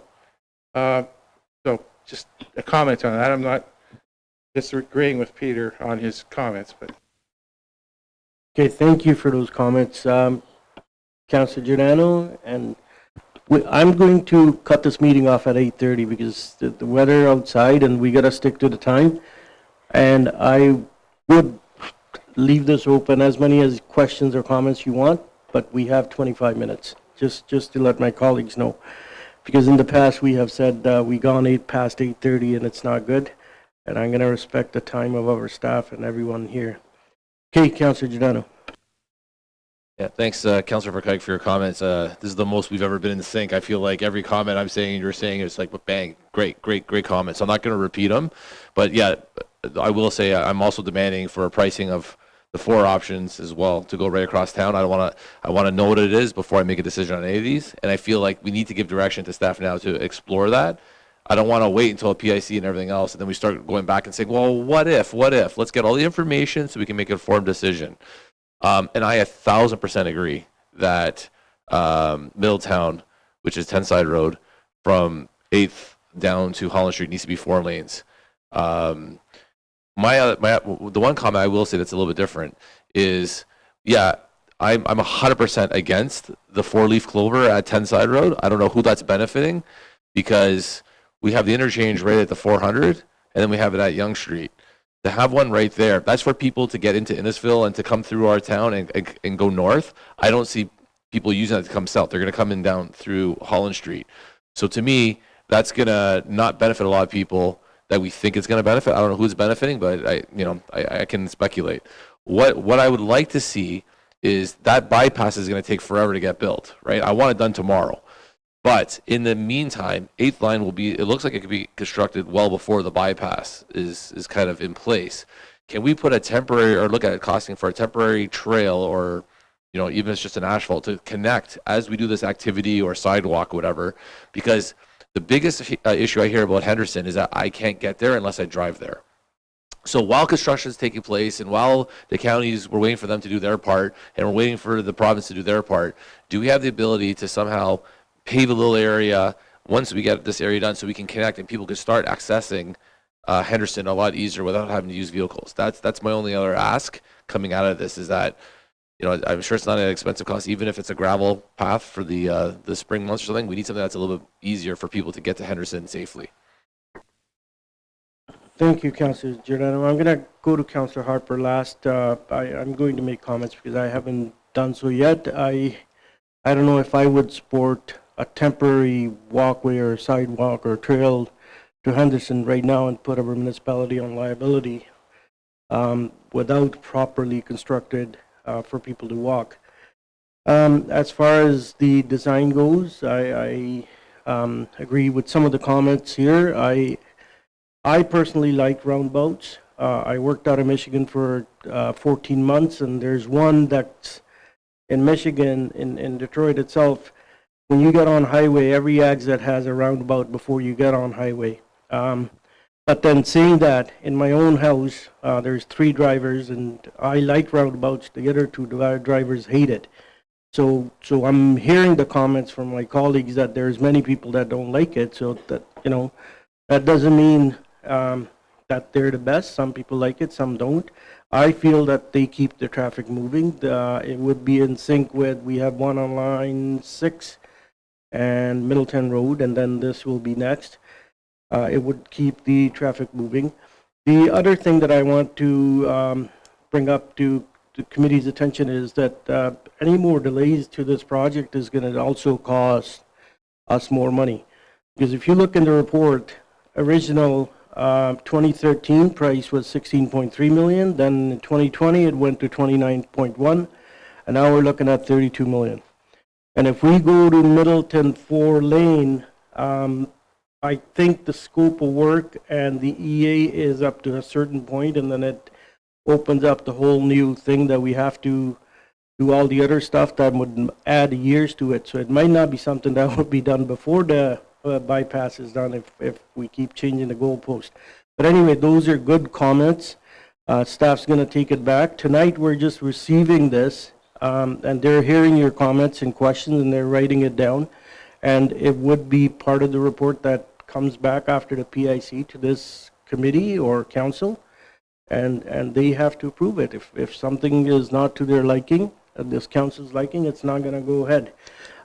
Councillor Harper, you had your hand up for the longest time. And thank you, Deputy Mayor. You know, good points there. And I respect people's opinions in regards to, you know, what they do like is their personal choice, and things they've seen collectively at other municipalities or townships otherwise around. One thing that can be sure of that I think we're all agreeing on is that there is some kind of activity trail sidewalk that needs to happen north of line 8, all the way from Berry Street to, I guess Middletown Road is what we're calling 10th Side Road. That is something that's, or at least over to, that connects in with the Summerlin one by Rogers Trail. That's something that shouldn't be delayed, even though, in my opinion, if we leave line 8 the way it is, so be it. Add the sidewalk or the activity trail, because maybe we're not ready. I hear the concerns about the costs, but in regards to planning, it wasn't done 20 years ago, 10 years ago, 5 years ago. Heck, it was even abandoned. So, I mean, we're taking it for face value of what we have right now, and we have to do the smart planning and the planning now. We would have, could have, should have, or what will be, who will bypass what, where cars will go. We don't know, but we do know what we have in front of us right now.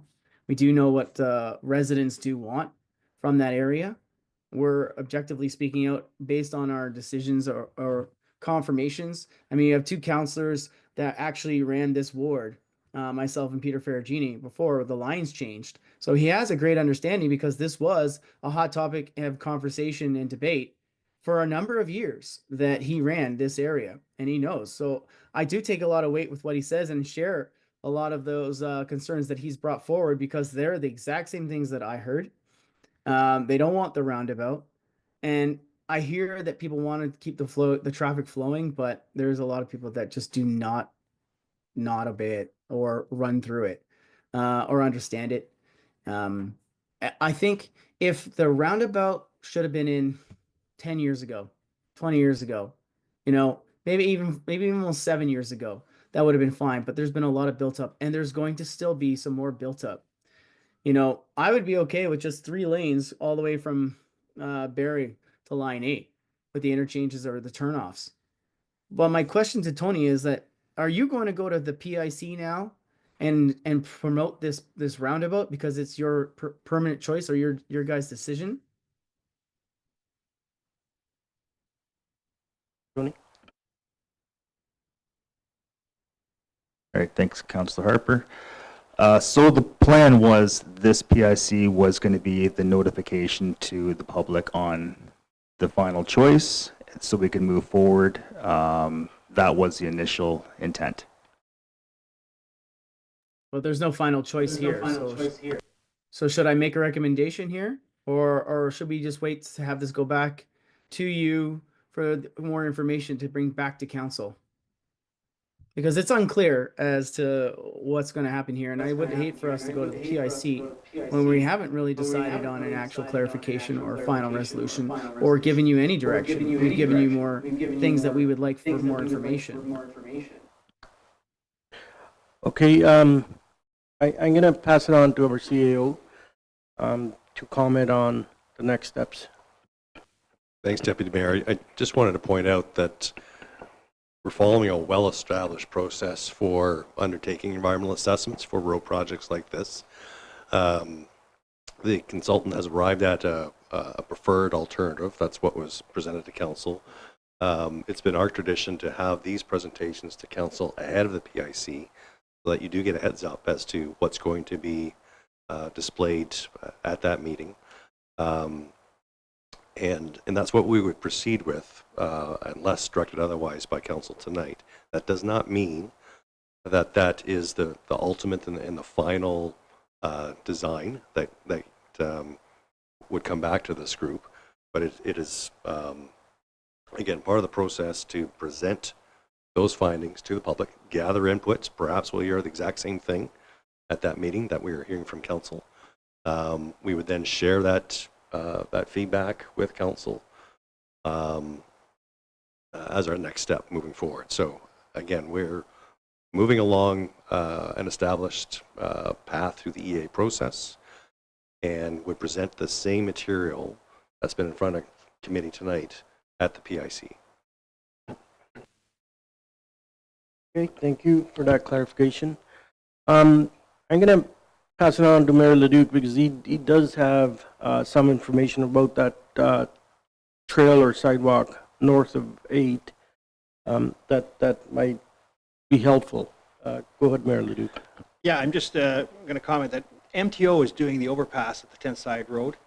In that original design, there was a multi-use trail under that overpass. So MTO is going to take responsibility for that section, like they did for the Young Street. They're going to take that under consideration because they're doing ramps and everything. So I don't know if we did in consultation with the MTO on this design, if our consultant looked at MTO and talked to MTO, because I am concerned about the 10th Side Road being only 2 lanes each way. So I think that we have 4 lanes right up to Reagents, and this study goes right to there. So to me, I'm still with the roundabout, don't get me wrong, but I think that should be, in my mind, that should be 4 lane there for sure for 10th Side Road, because you got ramps. I don't know if we've talked to MTO or not, but I think we should be talking to them about what their design is, for their final design for that 10th Side Road.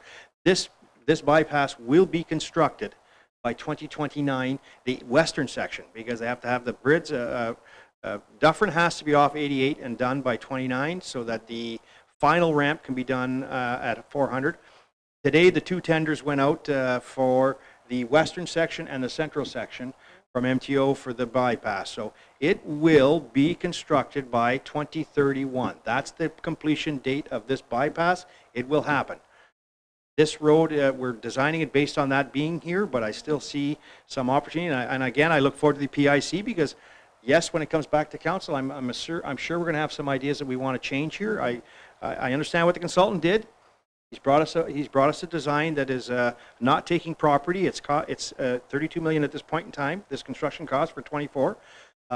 It's going to be something that we'll look at. We'll hear the public consultations. It'll come back to us for further discussion, and then we can come up with a final design based on what we heard of the PIC and what council has decided to deliver to the residents when we hear all of that information. So whether it has a roundabout at 8 and 10 or a signalized intersection, whether we have 4 lanes, 3 lanes, I'm open to just taking to this PIC and seeing what the residents have to say, and we'll go from there. And I do want to move this project, no ifs, ands, or buts. This road has to be done, and it should be completed, I'm hoping, by 27, 28, if we can get this through and get it done by 27, 28. It's a big project, but my goal, I hope it's get done by 27, 28, somewhere in that range. I can't remember what the construction timeline was for this. Tony, was it in the report? I can't remember if it was. Yes, thank you, Mayor. So the construction timeline, we're looking at between 27 and 31 because we're blending it along with the Holland Street. So hopefully in that time range. Anyways, the sooner the better.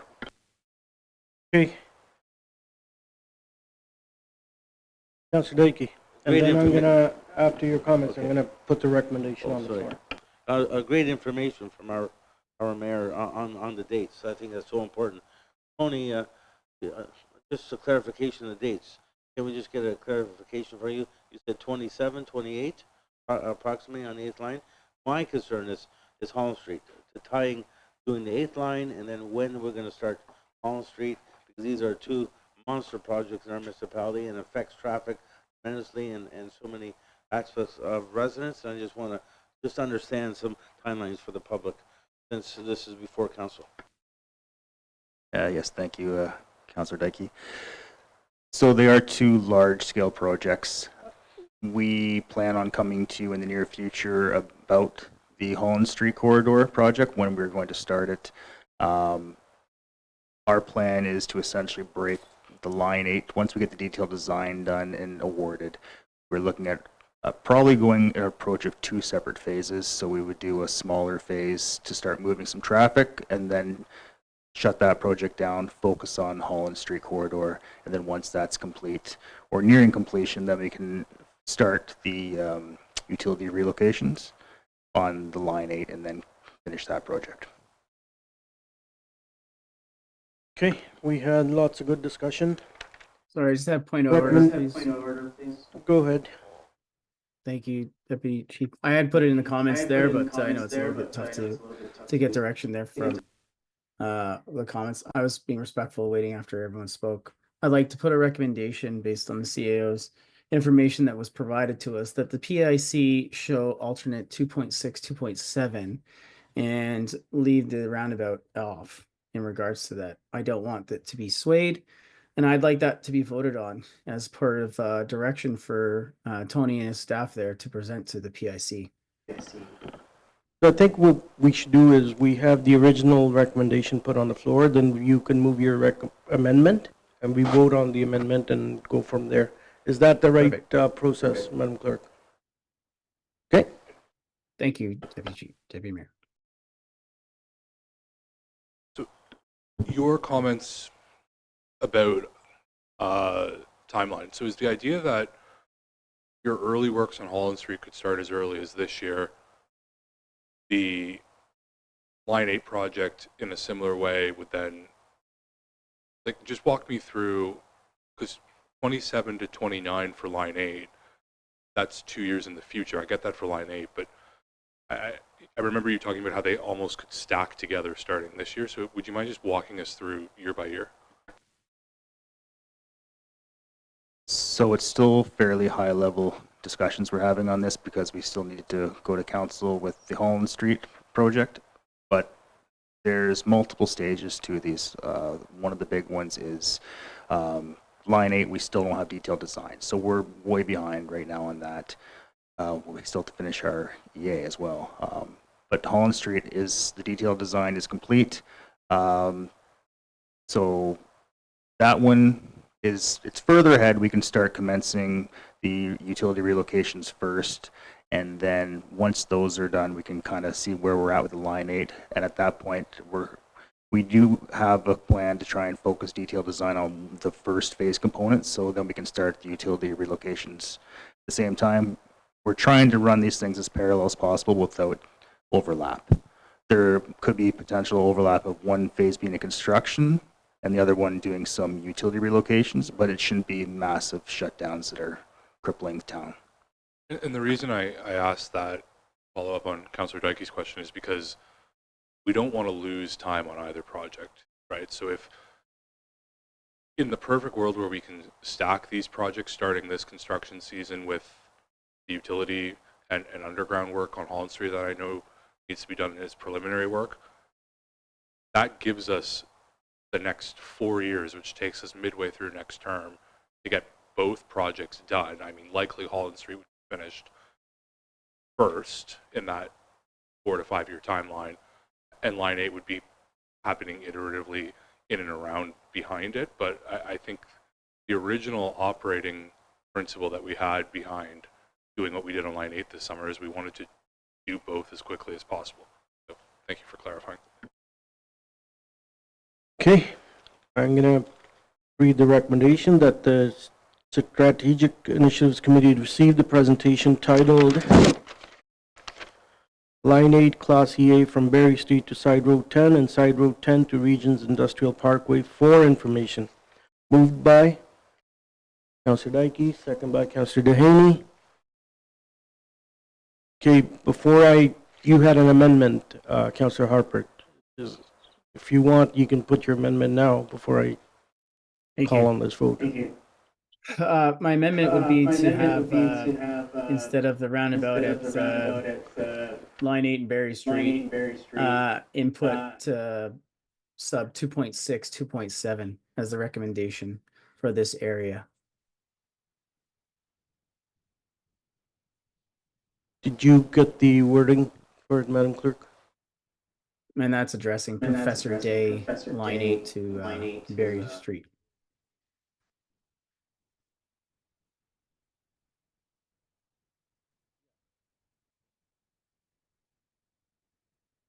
So Yeah. 2.5 is what I read out earlier. 2.6 is alternate 2.3 with only one eastbound lane from Professor Day Drive to Berry Street and only one westbound lane from Berry Street to Noble. And then 2.7 is alternate to 2.6 plus the extension of Professor Day Drive north over Bradford Bypass and east to County Road 4. Yeah.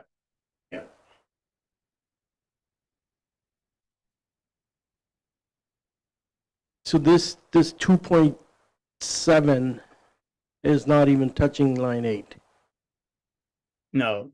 Is- I think is it's that already what you're been in the proposing? plan. Yeah, it's already been in the plan, Deputy Mayor. The transportation master plan, and it was always designed to be there. But having that extra outlet would alleviate and not being able to no need for the actual extra lanes east of Professor Day and line 8.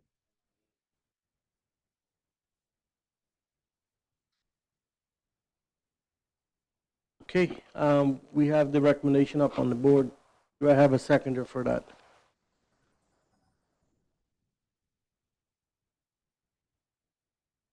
Sure, I'm looking for a seconder. Councillor Ferragini, are you seconding it or question or comment? Yeah, he's seconding it. All right, I have a seconder for this. So we have a amendment that says that staff be directed to put forward alternatives 2.6 and 2.7 of the Class EA, removing the roundabout design options at line 8 and Berry Street to the public information. So we have it duly moved and seconded. I'm going to ask our CEO to comment on this. Go ahead, sir. Thanks, Deputy Mayor. When I mentioned earlier that we proceed to the PIC unless directed otherwise by council, what I really meant was unless we're told to stop the work. The environmentalist, the Class EA process involves a number of steps, chief among of which is to retain a qualified engineer to develop options, scenarios, concepts for solving the issue. And our issue is managing the expected increase in traffic volumes along line 8. So in doing that, they've developed these alternatives. They've identified, they've scored the alternatives across a number of different criteria, all through a public process, and have identified their preferred alternative, which is to be presented at the Public Information Center. That process does not provide opportunities for council to kind of interject in the midst of that and start selecting pieces here and there and changing what a preferred alternative would be that is otherwise developed by our engineering firm. So I don't tend to make statements unless I'm asked questions. I really needed to speak to this because it would not be a proper step forward in the EA process to intercede now and start changing things without really having a fully informed assessment as to what those changes may result with, so that ultimately can make the proper decision. So again, the way this plays itself out is we go through the PIC, the consultant and our staff gather that information in addition to what they've gathered tonight, come back with whatever final tweaking might be important, and bring that to council. And even at that point, it's again not an exercise of picking and choosing what each individual member might prefer for that final design. It's really, here's the refined preferred alternative. Are you willing to move forward? That's the decision to make at that point. I think where we can do more with you is to sit down with members of council, perhaps better explain what has been presented and discussed tonight. Again, take in that input, what further refinement or tweaks would make sense to the consultant team and our staff, and work with you through that. So that opportunity is still there, and I think would be a valuable exercise before things get finalized. But I would not depart tonight from what our consultant team has identified as the preferred alternative. Mr. McKnight, thank you for those comments. Those are so important for everyone to understand what the implications would be of this. In saying that, Councillor Harper had his hand up, and then Councillor Ferragini, and then Councillor Giordano.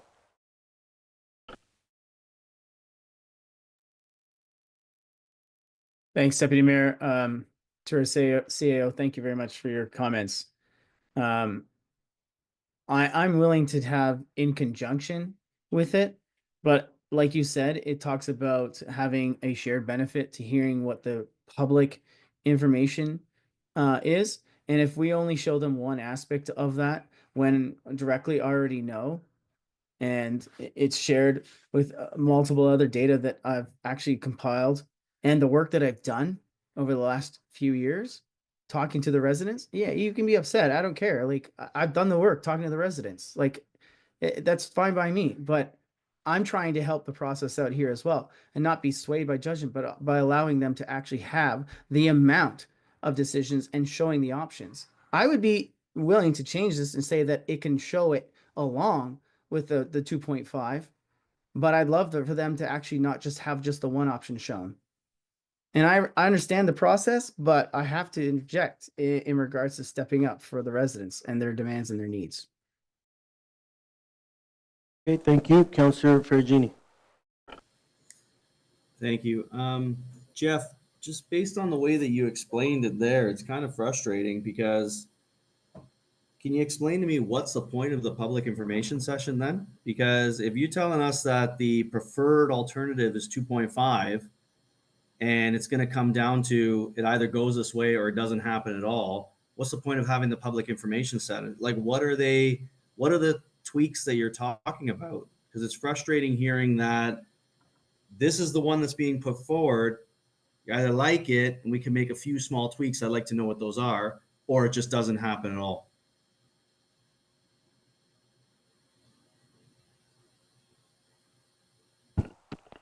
Thanks, Councillor Ferragini. With respect to the PIC and the other alternatives being presented and that evaluation chart that's part of the presentation tonight, I believe all of that material is going to be at the PIC. So to Councillor Harper's concerns, all the alternatives and options that you see tonight will be available to the public for them to make their own comment and judgment on. So they're going to see everything that is presented tonight. And so to Councillor Ferragini's question or concern with respect to, what opportunity is there for change, or what's the value of the public input? It is invaluable in that, if nothing else, we're presenting to the public the process that was taken to lead to, or the thought process that led to the selection of the preferred alternative. And through that, there can be other suggestions or points made or information offered that can ultimately help with the better understanding as to what ultimately will serve the community best and the function of Line 8 into the future. I can't presuppose now what those tweaks or changes might be, if any. That's also possible. But once again, it's part of the legislative process as we move forward to ensure that the public is engaged, and not just the immediate community. It's for the whole of the town, as well as a number of other stakeholders. So it's important to move forward with that. The input that is received will all be documented and made available to council. So it's clear to council what input has been received, what concerns have been expressed, and how those concerns are responded to through the full report that ultimately comes back to council. Okay, thank you, Mr. McKnight. If I recall from all the other PICs to similar effect, it always came as, here's the preferred or recommended option from staff or consultants, but here are the other options, and then public inputs it. Then it comes back to us, and I don't see this being any different. But I appreciate you clarifying for benefit of the public and for us around the table. Councillor Giordano. Yeah, thanks to the CAO for that explanation. I would like to side a little bit with my other colleagues here. As a previous consultant, consultants are directed by key stakeholders to shape and to build the plan. So at the end of the day, I want to give the public a fair shake of options, not based on necessarily what was fed to the consultants in order for the consultants to shape their recommendations. I would like to have a little bit more of an option. We're not talking about the 4-lane option. So when this PIC comes, it's like, hey, here's a preferred option, but all the other things are like, this is not proper strategy planning, in my opinion, because this is a major arterial road. And so we're not looking at a 4-lane option. We're coming with some of these other options, but here's a preferred option. This council didn't give direction on that, so it was the working options from some people who gave that and worked it with the consultant. So I kind of do agree, not necessarily maybe on how the motion's worded, but I would like to see a little bit more options for this. And frankly, it's it's kind of frustrating being on council, not getting those options. We get them sometimes, and then we don't get them other times. Councillor Scott. So with all due respect to my colleagues, I'm going to try and back up the CAO here, starting with the premise, to quote Charles Dickens, that the law is an ass. Councillor Giordano just said that this isn't a good way to do strategy. I can agree or disagree with you. This is the Environmental Assessment Act. We engage staff and consultants to analyze the options. They present the options at a public information center, and they indicate which is their technically preferred option. They then take the feedback received from council and the public and refine that technically preferred option and present it as their recommendation to council, and we endorse it or not, or we send it back for further refinement. But this is the process we have to follow under Ontario law. So I agree with you. We talk about this sometimes in terms of the Planning Act, how you do the zoning before you even see the site plan, and that's annoying. It's kind of the equivalent of that. So I appreciate what Councillor Harper's trying to do, but I think we have to let the process unfold as it's mandated in the Act. Let the consultants present all the options. They're going to indicate what their technically preferred option is. Council and the public's going to say, based on what I'm hearing tonight, we don't like a particular aspect of that. They're going to refine it, and then they're going to present their final recommendation to council. But like I say, the law is what it is. Okay, thank you. We have amendment on the floor. Can you please bring it up so I can refresh my mind and my colleagues, and then we'll vote on this amendment. Okay, that staff be directed to put forward alternates 2.6 and 2.7 of the Class EA, removing the roundabout design option at line 8 and Barry Street to the Public Information Center. Okay, it was moved by Councillor Harper, seconded by Councillor Ferragini. All in favor of this amendment? Okay, I see Councillor Harper. Any? Okay, 1, 2. Opposed? Okay, it doesn't go through. Now we're back to the original recommendation, which is receiving this presentation for information. I had a mover and a seconder for that. Okay, all in favor? Any opposed? Okay, noted. Okay, that's carried. Thank you. Okay, there's no new business. Announcements. And there's no new announcements. Next meeting date is March 25th, 2025 at 6:30 p.m. Any agenda items that you would like to see at the next meeting? Councillor Dehaney? So I would like to see Miller Park, Long Street, and Armstrong be added to the agenda for a four-way stop. I was very surprised and taken back that it wasn't on the agenda for this this evening. So I would like to see it on the next agenda. Thank you. Thank you. Councillor Daiki.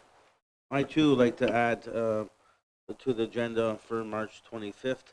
That is from Melbourne to Collins Avenue, a safety zone be created. We have a school there and we have a park. And I like this. The residents have came out to the public meeting on many occasions. Many emails have been sent to Paul. I believe members of council or maybe to His Worship the Mayor. But with regards to some kind of safety mitigation, there's a lot of people speeding on that street. This has been a prime area, but due to the percentiles, it always came low. But the residents live it, they see it, and they like to see some kind of something similar to Miller Park Avenue be installed. So I want to bring that forward for March 25th. Okay, thank you. Councillor Harper?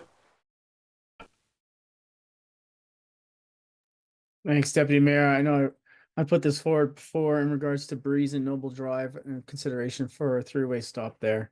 I'd like to see that come forward. I know before we were waiting on the traffic mitigation strategy to be put forward, but now I believe it's in full motion. So if we could get that forward and the report for that, that'd be great. Thank you. With the options. Thank you. I see our clerk has made the note of these three. If there's anything else that you come to your mind, please email it to the clerk's team, and then it'll be discussed, and if ready, it'll be on the next agenda. Okay, with that adjournment, recommendation that this meeting is hereby adjourned at 8:41. Moved by Councillor Verkuyk and Councillor Daiki. All in favor? Carried. Thank you very much. Sorry it went 11 minutes over, but it is what it is. Thank you.